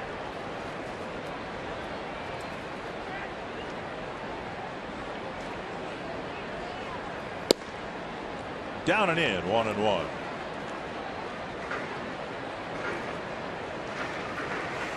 Rogers, 26 years old, from the Dominican Republic. Originally signed by the Arizona Diamondbacks back in 2003.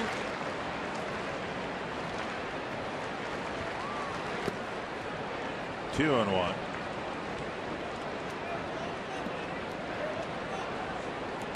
Revere with an RBI single in the 5th.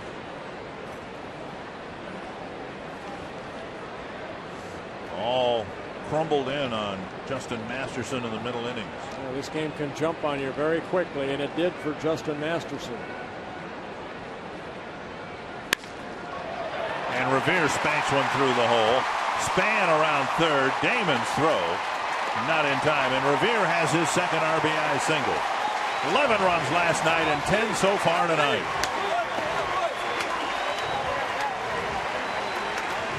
Well, Lillibridge drove for the ball. He could not knock it down, and you're going to run on Johnny Damon's arm. There are 2 outs. Span off with a crack of the bat. Damon comes charging in and throws that ball toward home plate, but Span scoring the 5th run of the inning. That'll bring up Mauer. Some log on Masterson complete. 10 runs, by my count, 8 of them earned.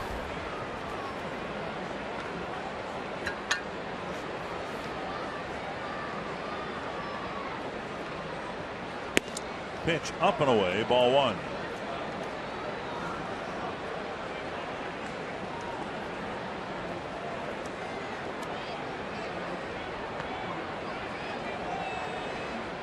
It's the 3rd time this year, once in April, once earlier in July, and again here tonight, that Masterson has given up 8 earned runs in a start.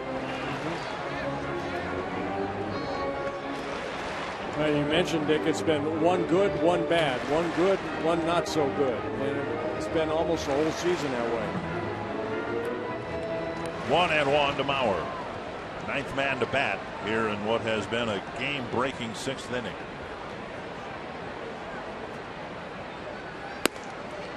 Two and 1.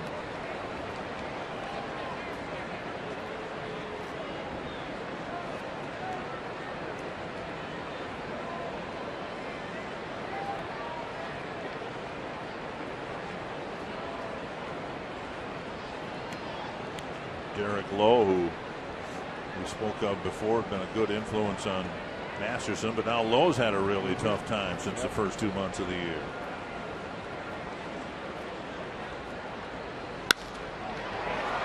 Nice backhanded play by Lillibridge, and they just barely get Revere at second base. Mauer hits it sharply for the 3rd out of a 5-run 6th inning.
A game break taking you to Oriole Park at Camden Yards. And Yoenis Cespedes getting it started for the Oakland A's, a 2-run home run. They've added a few more. Oakland with a wild game last night. The Orioles had just taken the lead in the bottom of the 8th inning. And the A's score 6 on the top of the 9th to win the opener. Boy, they're playing very good baseball right there. And in that wild card race, you see two teams in the Western Division.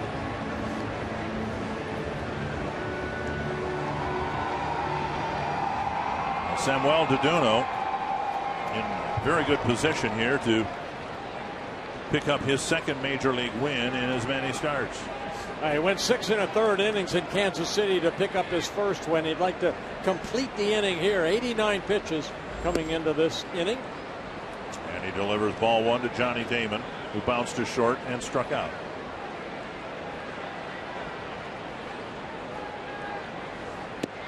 Two and 0. Damon, Kochman, and Hanahan in the 7th.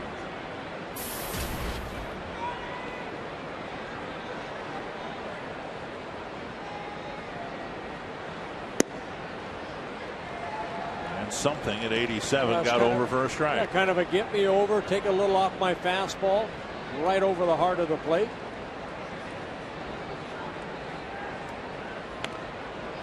Foul off the end of the bat. Still spinning.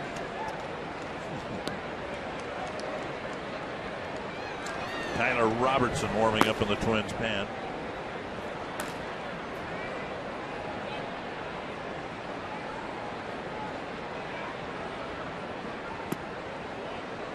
Three and 2. As we said in Kansas City, just imagine you're from the Dominican Republic, and generally it seems players come from the Dominican Republic, and in the space of a few short years, a bouncer to second, they break through and at least get a sample of big league life, and if it doesn't work out, they go back home. Deduno stayed with it. This is his 9th year of professional baseball. Sanford Health injury report involves Brian Roberts. Had a hip issue and has only played in 17 games because of a concussion issue, and he might, if he can stay healthy, be able to provide the Orioles with a lift. I'd like to see him come back. He has really fought to get back on that playing field. Here's Kochman with 1 gone. You know, you're in the minor leagues, and the money's not that great. It's a grind. You're away from home. I've always had a great deal of respect for players in this country who keep after it in Major League Baseball, and know nothing of Deduno's world in the Dominican Republic, but it would have been easy to, at age 27, 28, to say, you know what, it's not going to work out, and I miss my country, I miss my friends, my family. Mastroianni knows all about life in the minor leagues, but Deduno hoping to fit into the picture for the balance of this year and into next. Well, there's that opportunity. You know, he really didn't get it with the Rockies or the Padres when he got called up. He only made a total of 6 relief appearances between those 2 major league ball clubs. Here he's getting a chance to start because of so many injuries the Twins have had. Kochman draws a 1-out walk. Hanahan coming to the plate. Here's the Home Depot doing more on defense, brought to you by a homegrown product. Yeah, Hanahan making a very nice play off of Josh Willingham's bat, that in the 6th inning. That was the first out of the 6th inning. Then the Twins proceeded to put 5 runs on the board. Hanahan singled to right field his last time up. When you look up on the board, and the Indians have just 2 hits. Chu's leadoff single in the 1st, and then Hanahan's 1-out single in the 5th. Yeah, 5 base runners via the walk, but all in all, he has pitched outstanding. This will be pitch 100.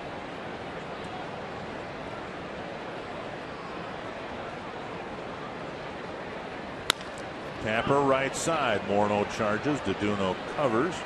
Boy, Deduno gets over there quickly, doesn't he? That's about the 3rd one that he's almost beat the ball to the bag.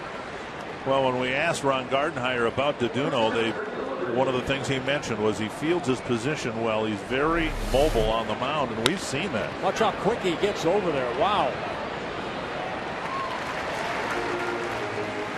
So 2 down with Kochman moving to second base. I'll be interested, assuming that Duduno gets Lillibridge here. Fans, I think, are savvy enough with Duduno's stadium pitch count at 100. They realize this is almost certainly his last inning here, and I'll be curious what kind of reaction Duduno gets. It's one thing to pick up a win and pitch well on the road, but we got 37, 38, 40,000 people here, and I'm guessing Duduno's going to have a really special moment when he gets the third out. Yeah, let's hope so. 1 strike to Lillibridge.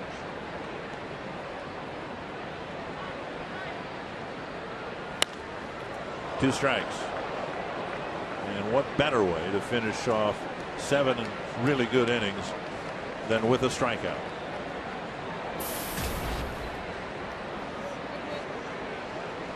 Well, one of his 6 strikeouts was Lillibridge, a called third strike in the 5th inning.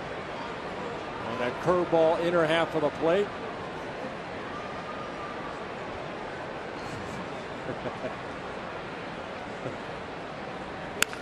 Line to Dozier, who makes another diving catch.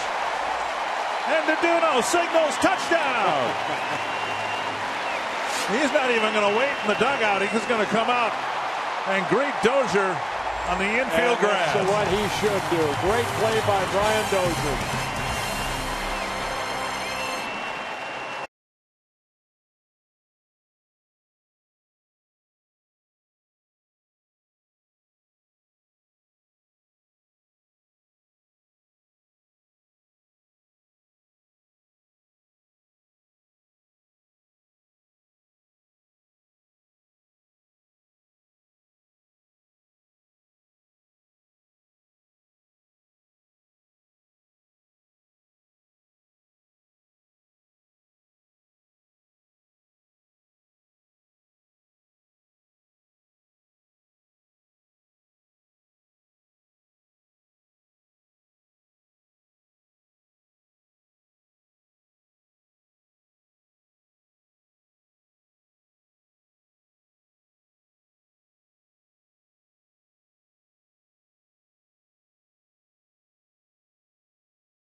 Your thirst. Get any size soft drink or sweet tea for just $1. And by AT&T, the nation's largest 4G network.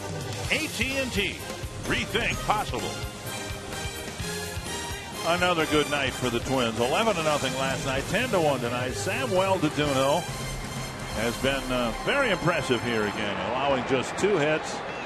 And he's well on his way to his second major league win. Yeah, very, very nice outing. Nick Blackburn giving him 5 right there. And I like what Duduno did. He stayed on the field to congratulate Dozier on a nice play. That's good. That's what you want to do.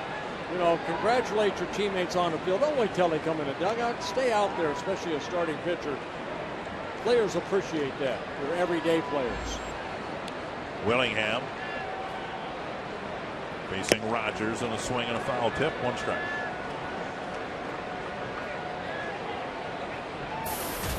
Willingham is so long ago, but maybe the most significant hit of the game. The Twins hadn't gotten one yet against Justin Masterson, and then he walked Mauer. Willingham got a hanging slider and blasted it for a 2-run home run, and the Twins have never looked back.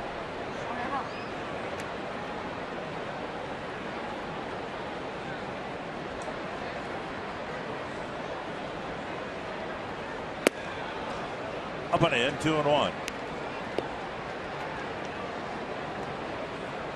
Jack Hanahan now at shortstop. Jose Lopez at third. Foul back.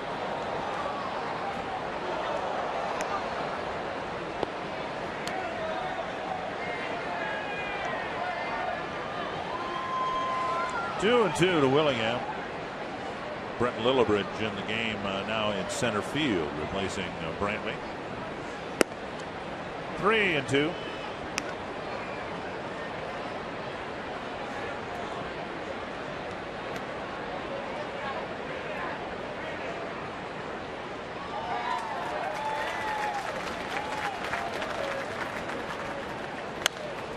Foul back and out of play.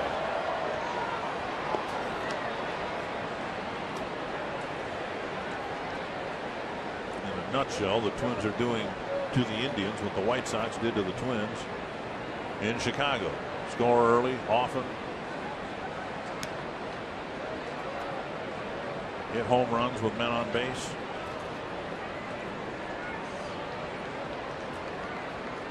Full count to Josh Willingham. And some good 2-out hitting, too. Something that the Twins did not do. His fastball inside. Willingham takes a walk. Leadoff walk here in the 7th. Let's take you back to the end of the top of the 7th inning. Off the bat of Lillibridge. Dozier diving, making a great play. And Duduno waiting around saying, watch Duduno right there. Thank you very much. And he waits right there in the infield to congratulate Dozier on making an outstanding play.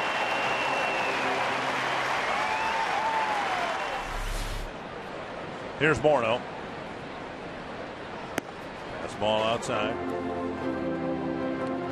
You know, again, it happened in Kansas City too. His fastball was erratic. He really didn't have command of it, but uncommon command of his secondary pitches, throwing breaking balls for strikes when he fell behind. I guess ultimately all that matters is throwing enough strikes to keep hitters off balance. Yeah, I mean, definitely a fastball kind of all over the place, but able to get that breaking ball over. The off-speed pitch, a couple times he fell behind 2-0. Just kind of threw that BP fastball in there to at least get a strike. 1-1. Fouled back. No comparison between what happened in Chicago and that road trip over the last couple ball games. 11 runs last night, 10 so far here tonight. And look at those numbers on the road trip. You have to be glad the Twins won 2 of the games in Kansas City. 1 and 2 to Morneau.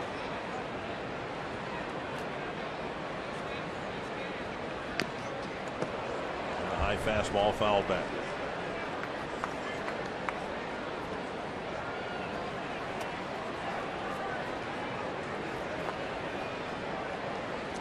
Have games like last night and so far tonight.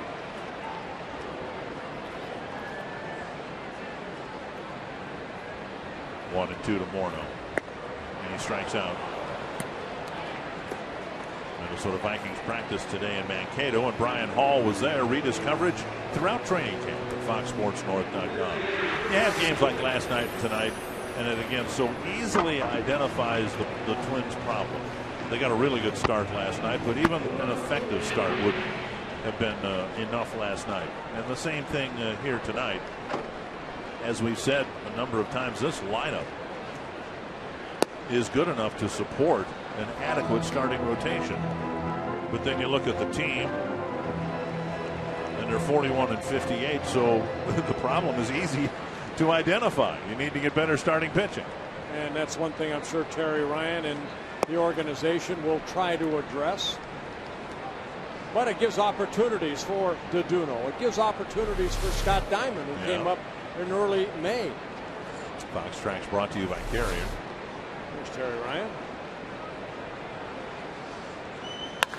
Dolman drilling one to right field off the base of the fence. He's got a hit. He's going to try for 2, and if it's a good throw, he'll be out by a mile. Shin-Soo Choo has a very good arm. He was a very good pitcher in his days back in Korea. And so he threw a strike to Hanahan. And Doman will get a single. out trying to stretch it into a double. Bowman hit this ball so sharply that it got back to Chu very quickly, plays the carom, and then shows off that cannon of an arm right to Hanahan at second for the second out. 2 down. Here's Valencia, hoping to end a hitless streak that, because of his demotion, goes back to April. 28 at bats. His last hit in Anaheim in April.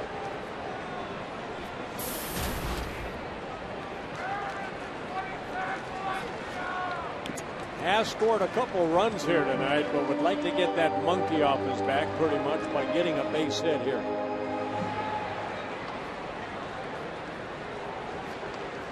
Robertson warmed up. Looks like he'll be pitching in the 8th. Drilled to left center. That ends his hitless streak. He drives in a run, and he absolutely tattooed that pitch. And nobody more relieved than Danny Valencia right there. An RBI double for Danny. That's his 6th double of the year in a Twins uniform. Hit this ball sharply right in the gap, all the way to the wall. Willowbridge gets it back in. Scott Verdinsky to the mound. No activity in the Indian bullpen. Just trying to get the young right-hander through the inning here.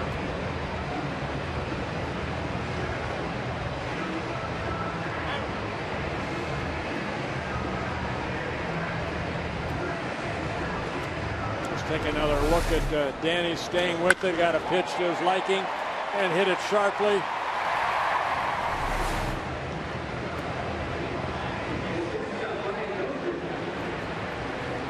So the Twins have scored in 4 straight innings. It's 11-1 after an 11-0 whitewashing last night. Here's Brian Dozier. Lower part of the lineup, the 7, 8, 9 hitters tonight have done an outstanding job. They have scored 6 runs. They have knocked in 5 of the 11 runs. A belt-high strike to Dozier. Single and a run scored in the 5th, a walk and a run scored in the 6th.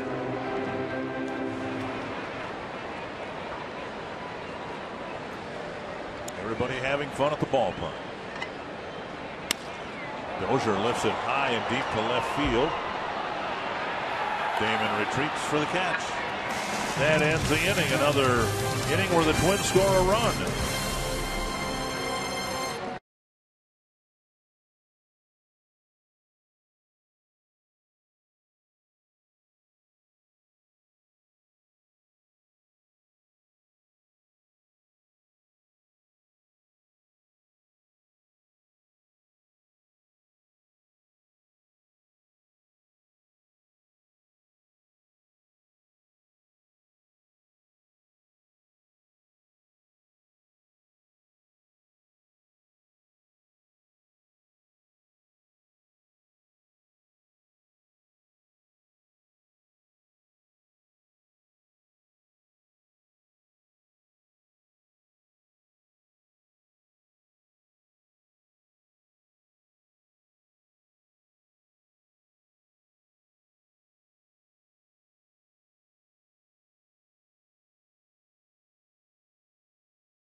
We saw last night. Well, Masterson the first 3 innings perfect, but in the 4th inning, Josh Willingham, the first hit for the Twins. It was a 2-run home run. How about Alexei Casilla in that number 9 spot? A couple hits, a big 2-run triple in the 3-run 4th, 5th inning, and then a two-run double in the 6th inning when the Twins kind of opened up the game with 5 runs. Just 2 hits allowed through 7 innings by Samuel Deduno. And now Tyler Robertson will come on to pitch to the Indians in the 8th. Robertson making his 16th relief appearance.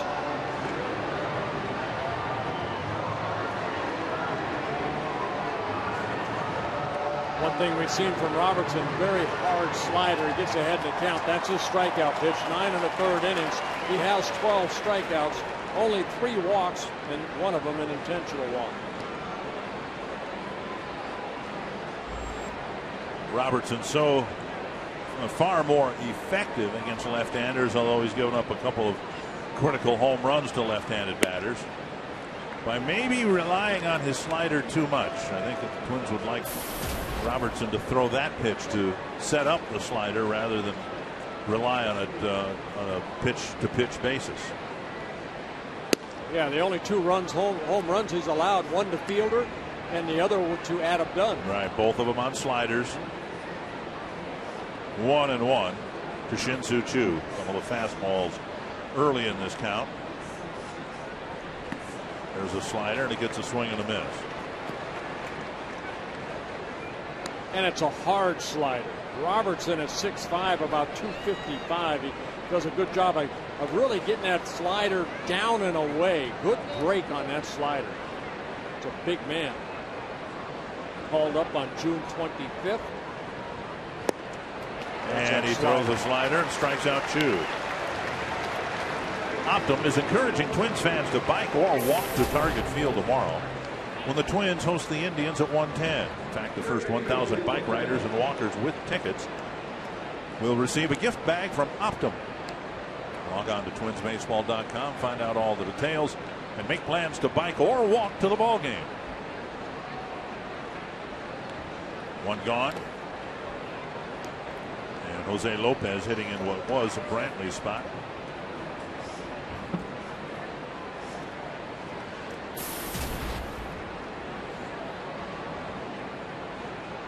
Lopez starting at third base in last night's ball game, 1 for 3 in last night's game.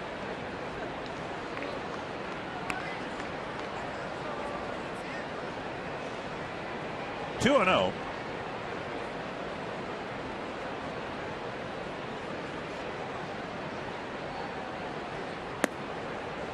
Three and 0.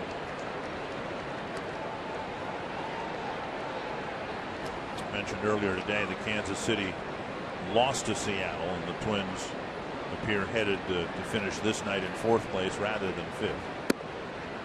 But as Lopez takes first with a walk, ultimately maybe a more significant thing that is, if the Twins win tonight, they'll be 18-19 within the division. The Royals are just 12-23 against Central Division teams. You can see the Royals now in Twins in the 4th position on the flags. Royals in last place. Those are changed as need be. Before every day, the Twins and Royals are actually tied for 4th place. 1 strike to Kipnis. But you have the overall record, and maybe the best barometer as to how a team is within its division is to check its divisional record. And the Twins have a much better record than the Royals do within the American League Central. 1-1. Just off the plate, 2-1.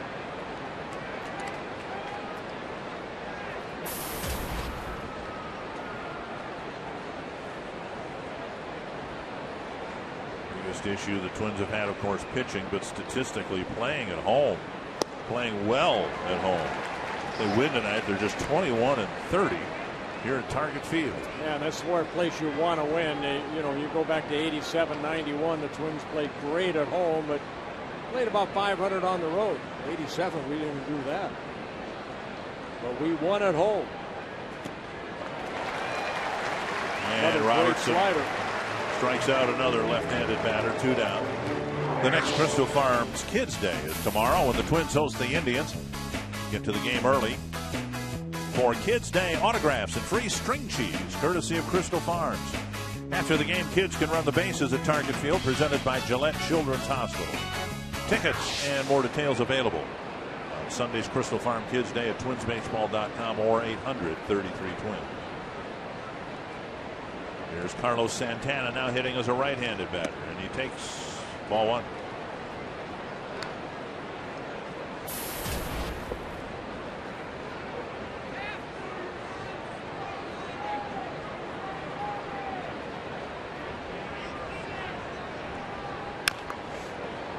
Double hit. Yeah, that should be 2 strikes right there.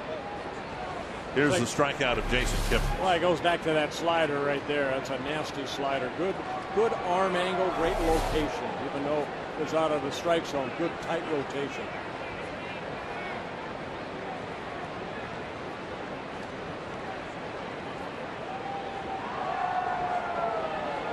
One and one. Long home run to left field. A 2-run blast for Santana. First ball put in play against Robertson. And the switch hitter Santana hits his 9th home run of the year. I got the head out right there. Tim Laudner was talking in the pregame about, Justin Morneau getting a barrel of the bat out, and exactly what Santana did here. For Santana, his 9th home run of the year, and his 2nd as a right-handed hitter.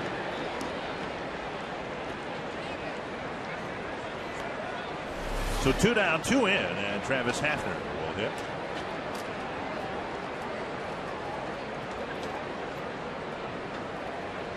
Manny Acta with the right-hander Duno going, moving Santana and Hafner back into the middle of the lineup.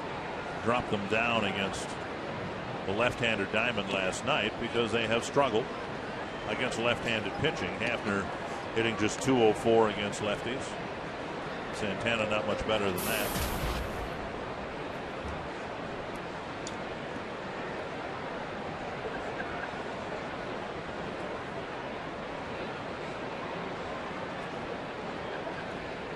One and 0 to Hafner. Swing and a miss.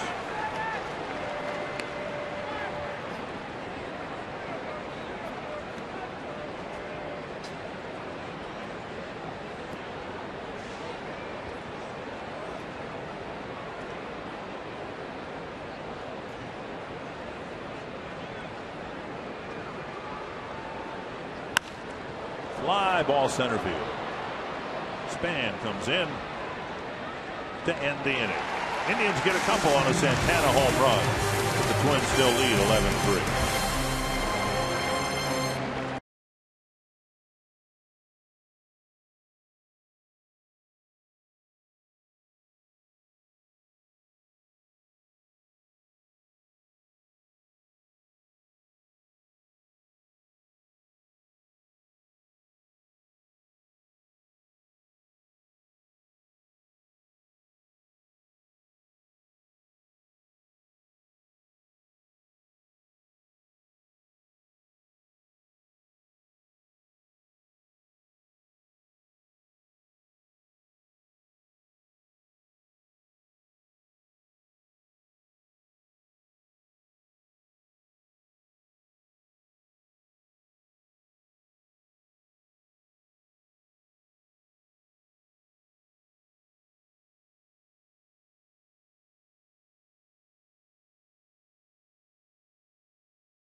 bat here in the bottom of the 8th inning, and we hope you will stay with us to review how the Twins got to this point. In our postgame show, Twins Live, presented by CenturyLink, we'll look at the Twins' efficient hitting tonight. So far, they are 7 for 11 in this game with runners in scoring position. Some very timely hits from the Twins offense. Plus, we'll hear from Ron Gardenhire, get his thoughts on Sam Deduno's start tonight. And our instructional is the 6-4-3 double play.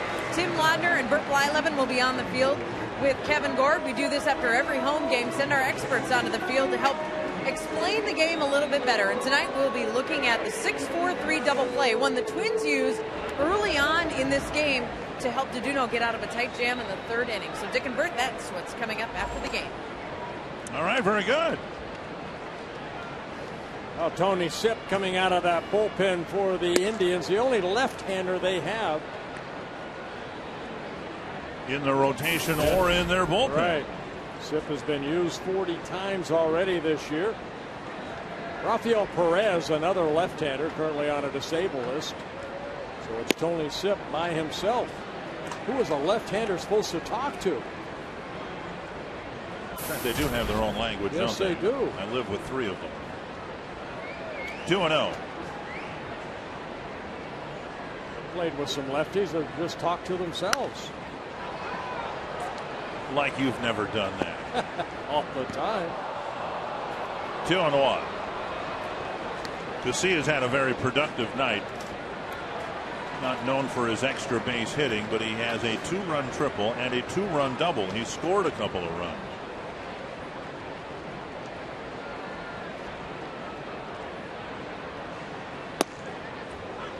Two and two. Well, Sipp has always had a good fastball, a little movement on that pitch. Boy. Okay.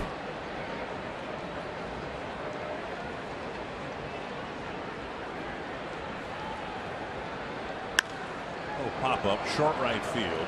Kipnis in the outfield grass for the out. Back to the top of the order. A Coors Light Cold Hard Blast. Again, provided by Josh Willingham. Yeah, the first hit for the Twins coming in the 4th inning. After Mauer walked, Josh Willingham hit his 27th home run of the year and gave the Twins a 2-1 lead at that time. Here's Span.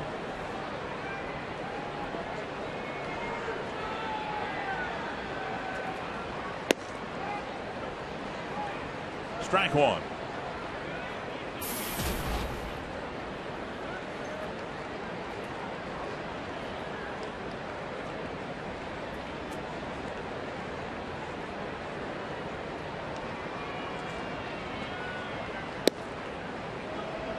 Strike 2. Left-handed hitters are hitting only 200 off of Tony Sipp. Sipp in his 4th season with the Indians. 29-year-old left-hander out of Clemson University.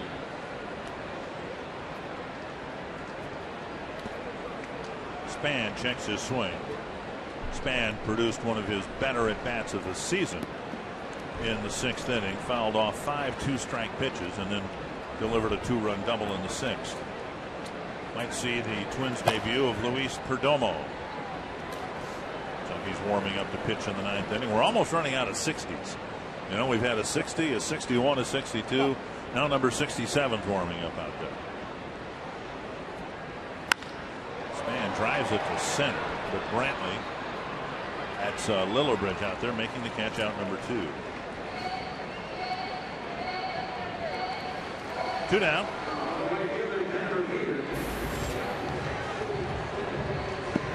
And Revere to the plate.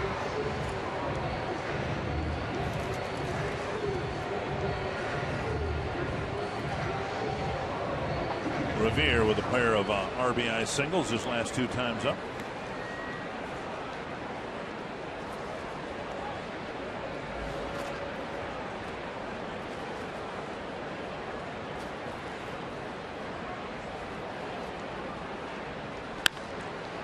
Lifted foul and out of play.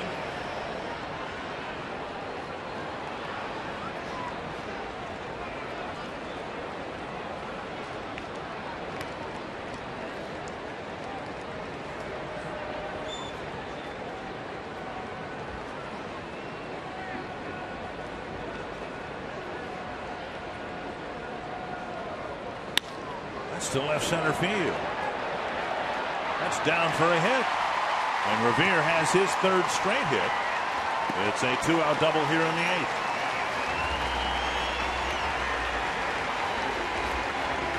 Well, Ben Revere picking up his third hit and just kind of a pitch that he just took the other way. Right between Damon and Littlebridge. Littlebridge playing the short hop. And the speed of Ben Revere with a double, his third hit on his 9th double of the year.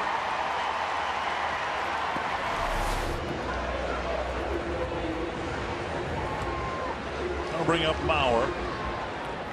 All the hits, 11 of them for the Twins. All the runs, 11 of them for the Twins. All Mauer's done is walked, stolen a base, and scored a run. He's 0 for 3.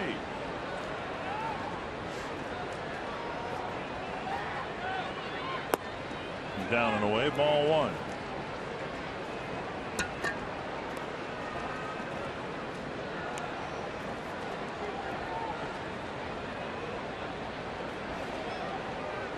Mauer with a bouncer to second in the 1st, walked and scored in the 4th, called out on strikes in the 5th, and a bouncer to short in the 6th. Checks his swing, it's 2-0. 2 hard sliders missing down and away.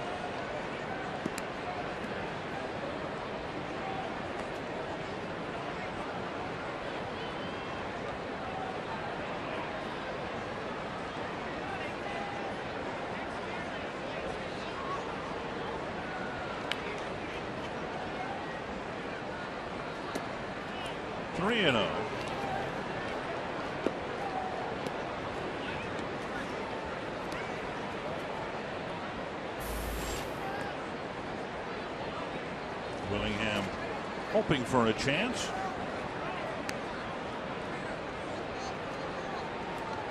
And the Actors had 2 really long nights here at Target Field. Game of baseball, you have to take the good with the bad. And Mauer takes a strike at the knees.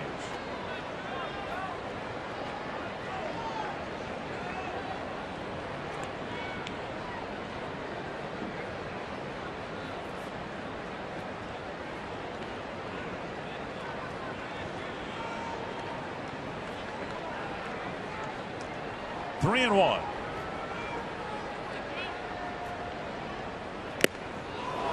Mauer tried to send one up to Hennepin Avenue. Yes, just challenging him right there with a high fastball, and Joe just swinging through it.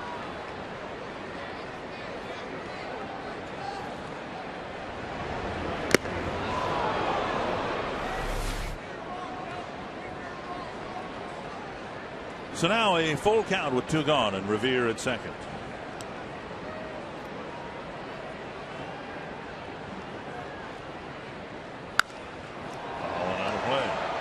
Fastball at 93. Mauer came into this ball game hitting at 332, 3rd best in the American League. Mike Trout with the Angels still hot, hitting at 354. Then Paul Konerko at 335, and then number 3 Joe Mauer.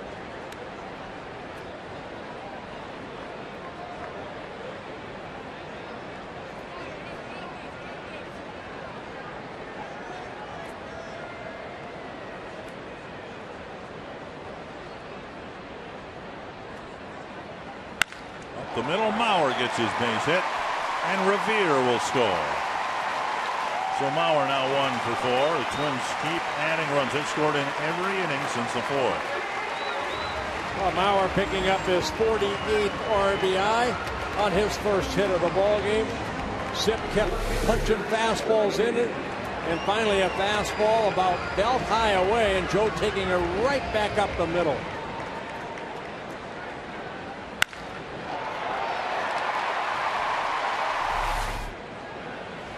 Man can hit. Willingham 1 for 3, a 2-run home run, and he takes ball 1.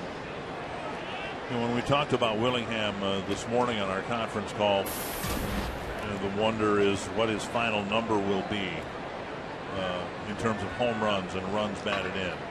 On a pace to hit 35, but could he hit 40? He and Harmon Killebrew would be the only Twins to ever hit that many home runs in a season. We had a conference call this morning? You were on it. Oh, was I? Guess I was talking to myself. I thought I was dreaming. Yes, we do. We have a conference call before every ball game. And, you know, Harmon was such a prolific home run hitter that he'd hit a home run and then sometimes was just getting started. He had a lot of multi-home run games.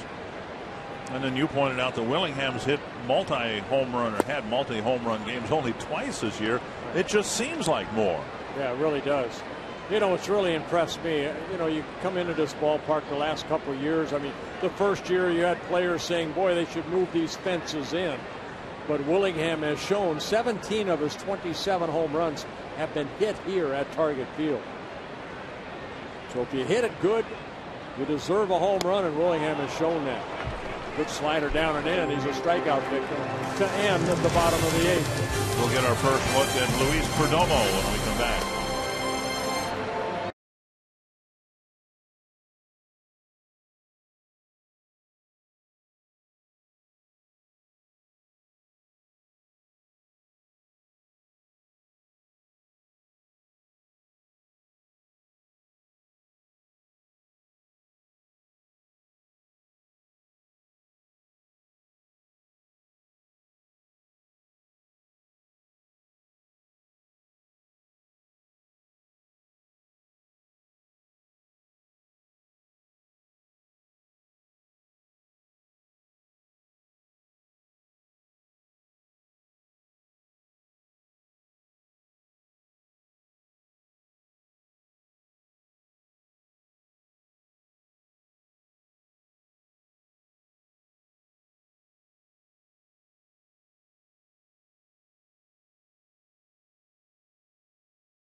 Been another really good night at the ballpark for the Minnesota Twins. 11 runs last night, a dozen tonight. Yeah, Alexi Casilla knocking in 4 runs in this ball game. A 2-run home run by Carlos Santana. He's knocked in all 3 runs for the Cleveland Indians. Luis Perdomo coming in, making his first appearance in a Twins uniform. He has some major league experience. That was the San Diego Padres in 2009 and 2010. Signed as a free agent over the winter. One thing Terry Ryan tried to do is bring some arms into the system from other organizations. Perdomo from the Dominican Republic, 28 years old. Originally signed by the Indians back in 2003. Getting a chance to pitch against the organization that drafted him as a free agent, or signed him as a free agent. Johnny Damon takes ball 1. And like the starter tonight, Samuel Deduno, walks have been kind of an issue for Perdomo. Too many of them. Down and away, 2-0. A fastball in the mid-90s, a sharp slider, and a changeup is what Perdomo features.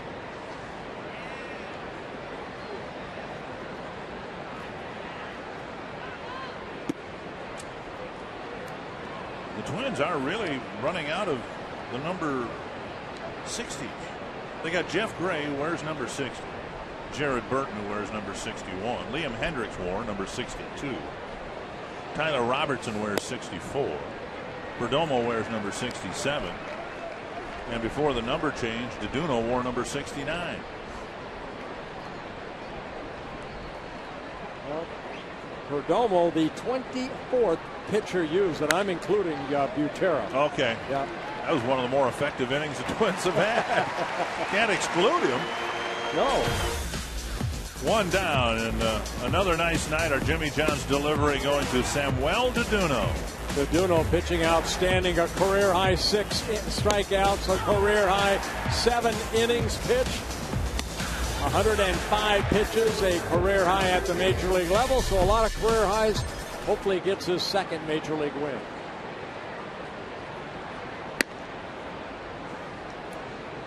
One and 0 to Kochman.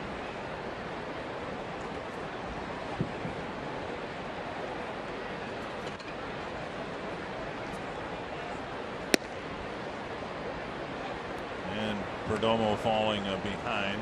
Ron Gardenhire, when asked to a scouting report for Perdomo, said you know, he's going to wing it. Fastball and a cutter are his two primary pitches, but again the challenge of throwing them over the plate.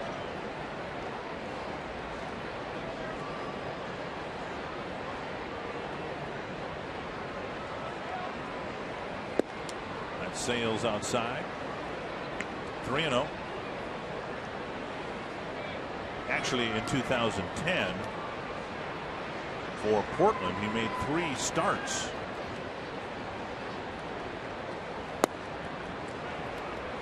On a 1-out walk here in the ninth.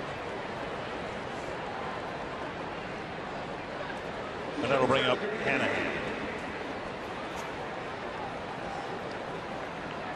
Well, rain deciding to fall here.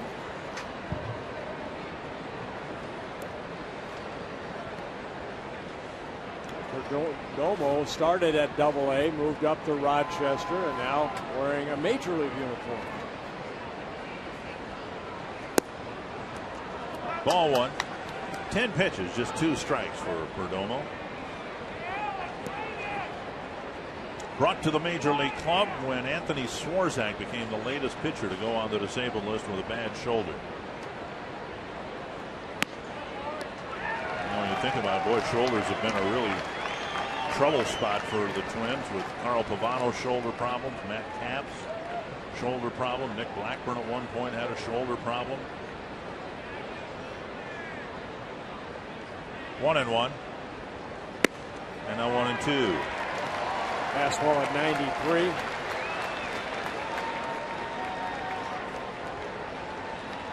Hanahan, one of the 3 hits for the Indians here tonight. A single in the 5th inning.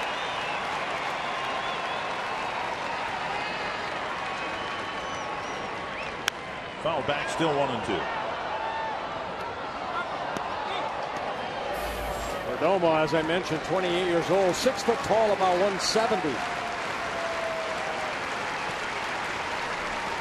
His outings with the Padres, a total of 36 major league relief appearances, 61 innings pitched, 34 walks, 55 strikeouts coming into this season at the major league level. Very high, 2-2.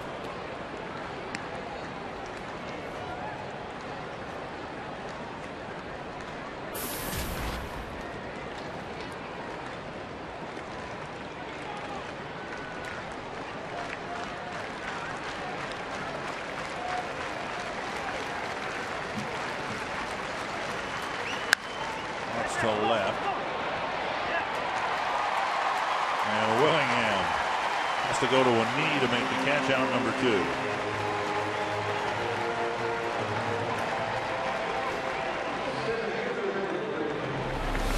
Well, watch Josh right here. He thinks it's going to be a line drive. The ball just kept tailing away from him.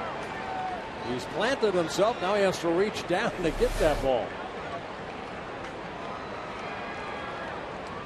Brent Lillibridge with 2 gone on the ninth. Up high, ball 1.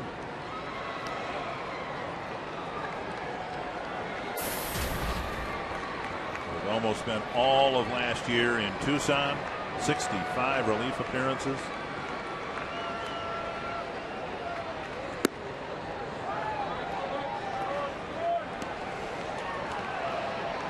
Twins have had some other pitchers in Rochester who might otherwise be considered to call up. Deola's Guerra, who not pitching particularly well over the last month or so. Lester Olivares had a good outing yesterday.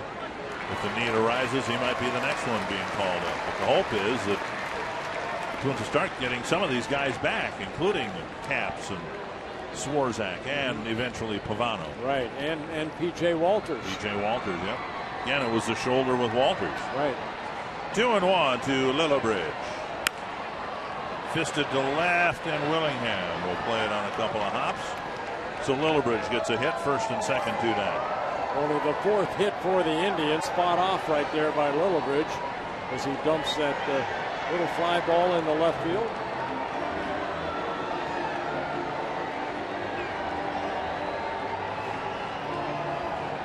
And Mauer out there with a runner at second base. Make sure what sign they're using.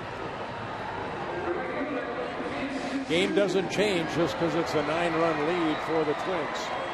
Still use more than one sign with a runner at second.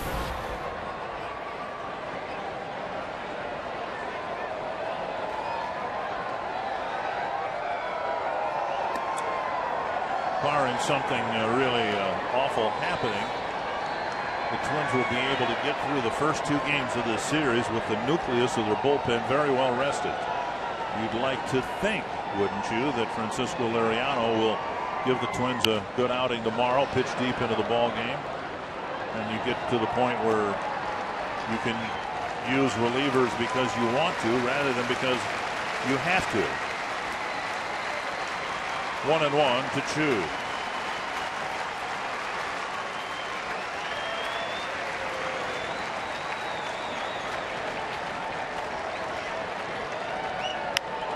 One and 2.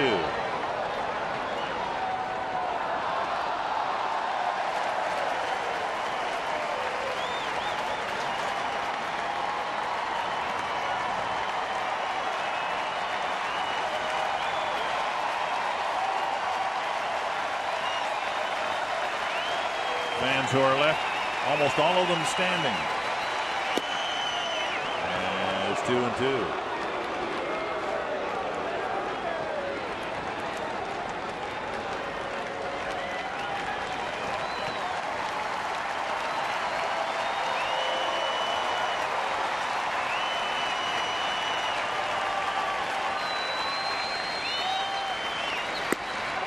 And now 3-2. 23 pitches, just 9 strikes for Perdomo. Well, this looked like a little cutter right here. It just ran in on Chu as he takes a seat.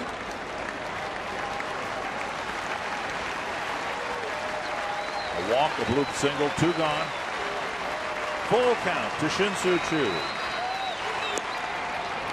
And a walk loads him up. And Rick Anderson gets up off his chair. Didn't want to have to make a trip to the mound here in the 9th inning, but he might have to.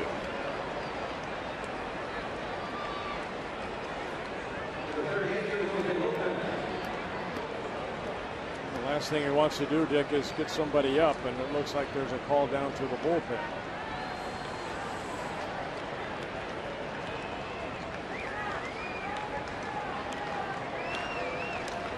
Gotta throw strikes right here. Get this final out. Lopez with the bases full. Tapper to third. There you go. Valencia juggles it and throws off target. The inning will continue. Valencia didn't get a good grip on the ball. Well, he didn't get an immediate grip on the ball, and then his throw was late and off target. That should be an error to Danny Valencia right here. He gets the hop, and watch him right here kind of fumble the ball. And then the throw on the outfield side, Justin has to come off the bag. Lopez safe, a run scores. For Danny, that's his 3rd error at third base. Rick Anderson to the mound, Casilla to the mound, Dozier, Casilla perhaps to translate.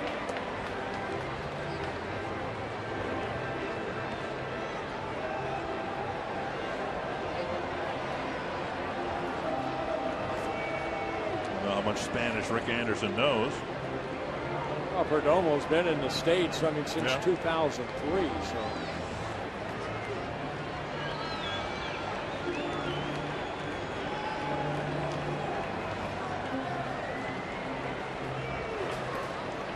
Kipnis will hit. Casey Fien warming up. If Valencia had made that play, they would have been able to abort Fien even getting up to the mound. They hadn't really gotten him warmed up yet. Should have been the third out, and now a fastball sailing wide. That's where a reliever like Fien, he knows, he has to get semi-ready. A lot of relievers will take 15, 20 pitches before, they say, okay, I'm ready to go, because they not only get the final throws there, they get also 8 out on the main mound. 2-0.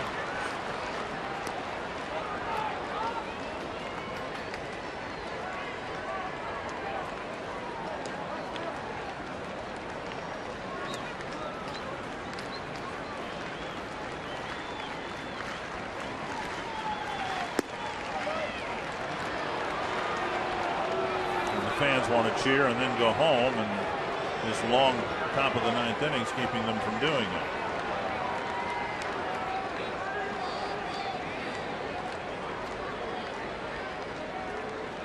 And Kipnis will take a pitch here. And he takes ball 4. Third walk of the inning. Error. A bloop single. It's been an ugly Twins debut for Perdomo. 2 runs are in. The Indians got 2 in the 8th. And now here's Santana. And Ron Gardenhire is going to make a pitching change. So it won't be the tidiest end of the ball game with Perdomo running into all sorts of trouble here. Some of it not his own doing. The 2-hopper to Valencia should have ended the game, well, but didn't. It kind of was, because of the 2 walks. Well, yeah. The game should be over with, but it's not. So we'll get to see Casey Fien try to wrap things up.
Tyler Robertson gave a couple back in the 8th. Perdomo into all kinds of trouble here in the 9th, and so Casey Fien will try to finish the ball game. Well, Casey Fien has done an outstanding job. He had that one bad inning in Chicago where he gave up a couple runs. Other than that, he picked up his first major league win on the last road trip in Kansas City, and then got the loss in that Chicago ball game. But all in all, he's pitched outstanding. 10 innings pitched, only 7 hits allowed, with a couple walks and 7 strikeouts. Well, on the basis of number change, I think the Twins have plans for Casey Fien. Spring training at the number 85. Now he's got number 50.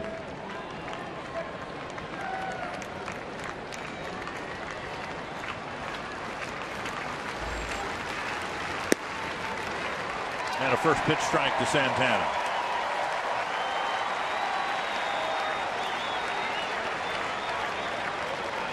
Fien getting called up from Rochester when Nick Blackburn was optioned down to Rochester. Breaking ball just off the plate.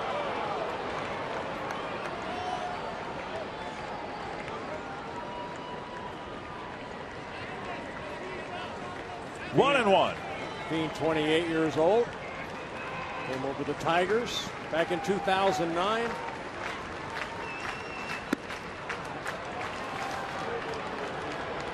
He's another arm that Terry Ryan signed as a free agent over the winter.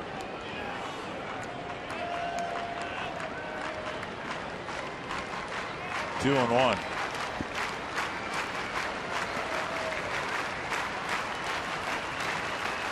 That's hit a long way to right. It's going to hook.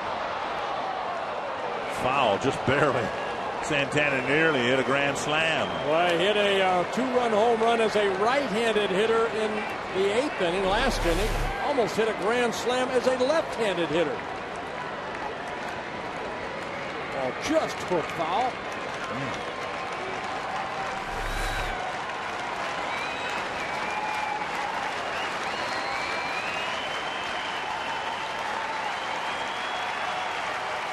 Len Perkins is actually starting to get loose in the Twins bullpen.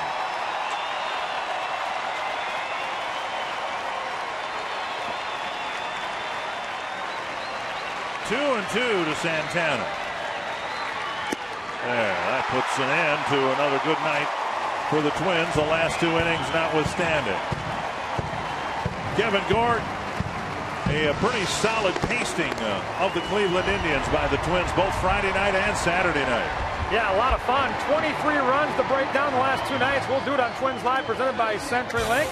Our instructor will teach you how to do the 6-4-3 double play. Samuel Deduno does it again, and we'll hear from Ron Gardenhire all next.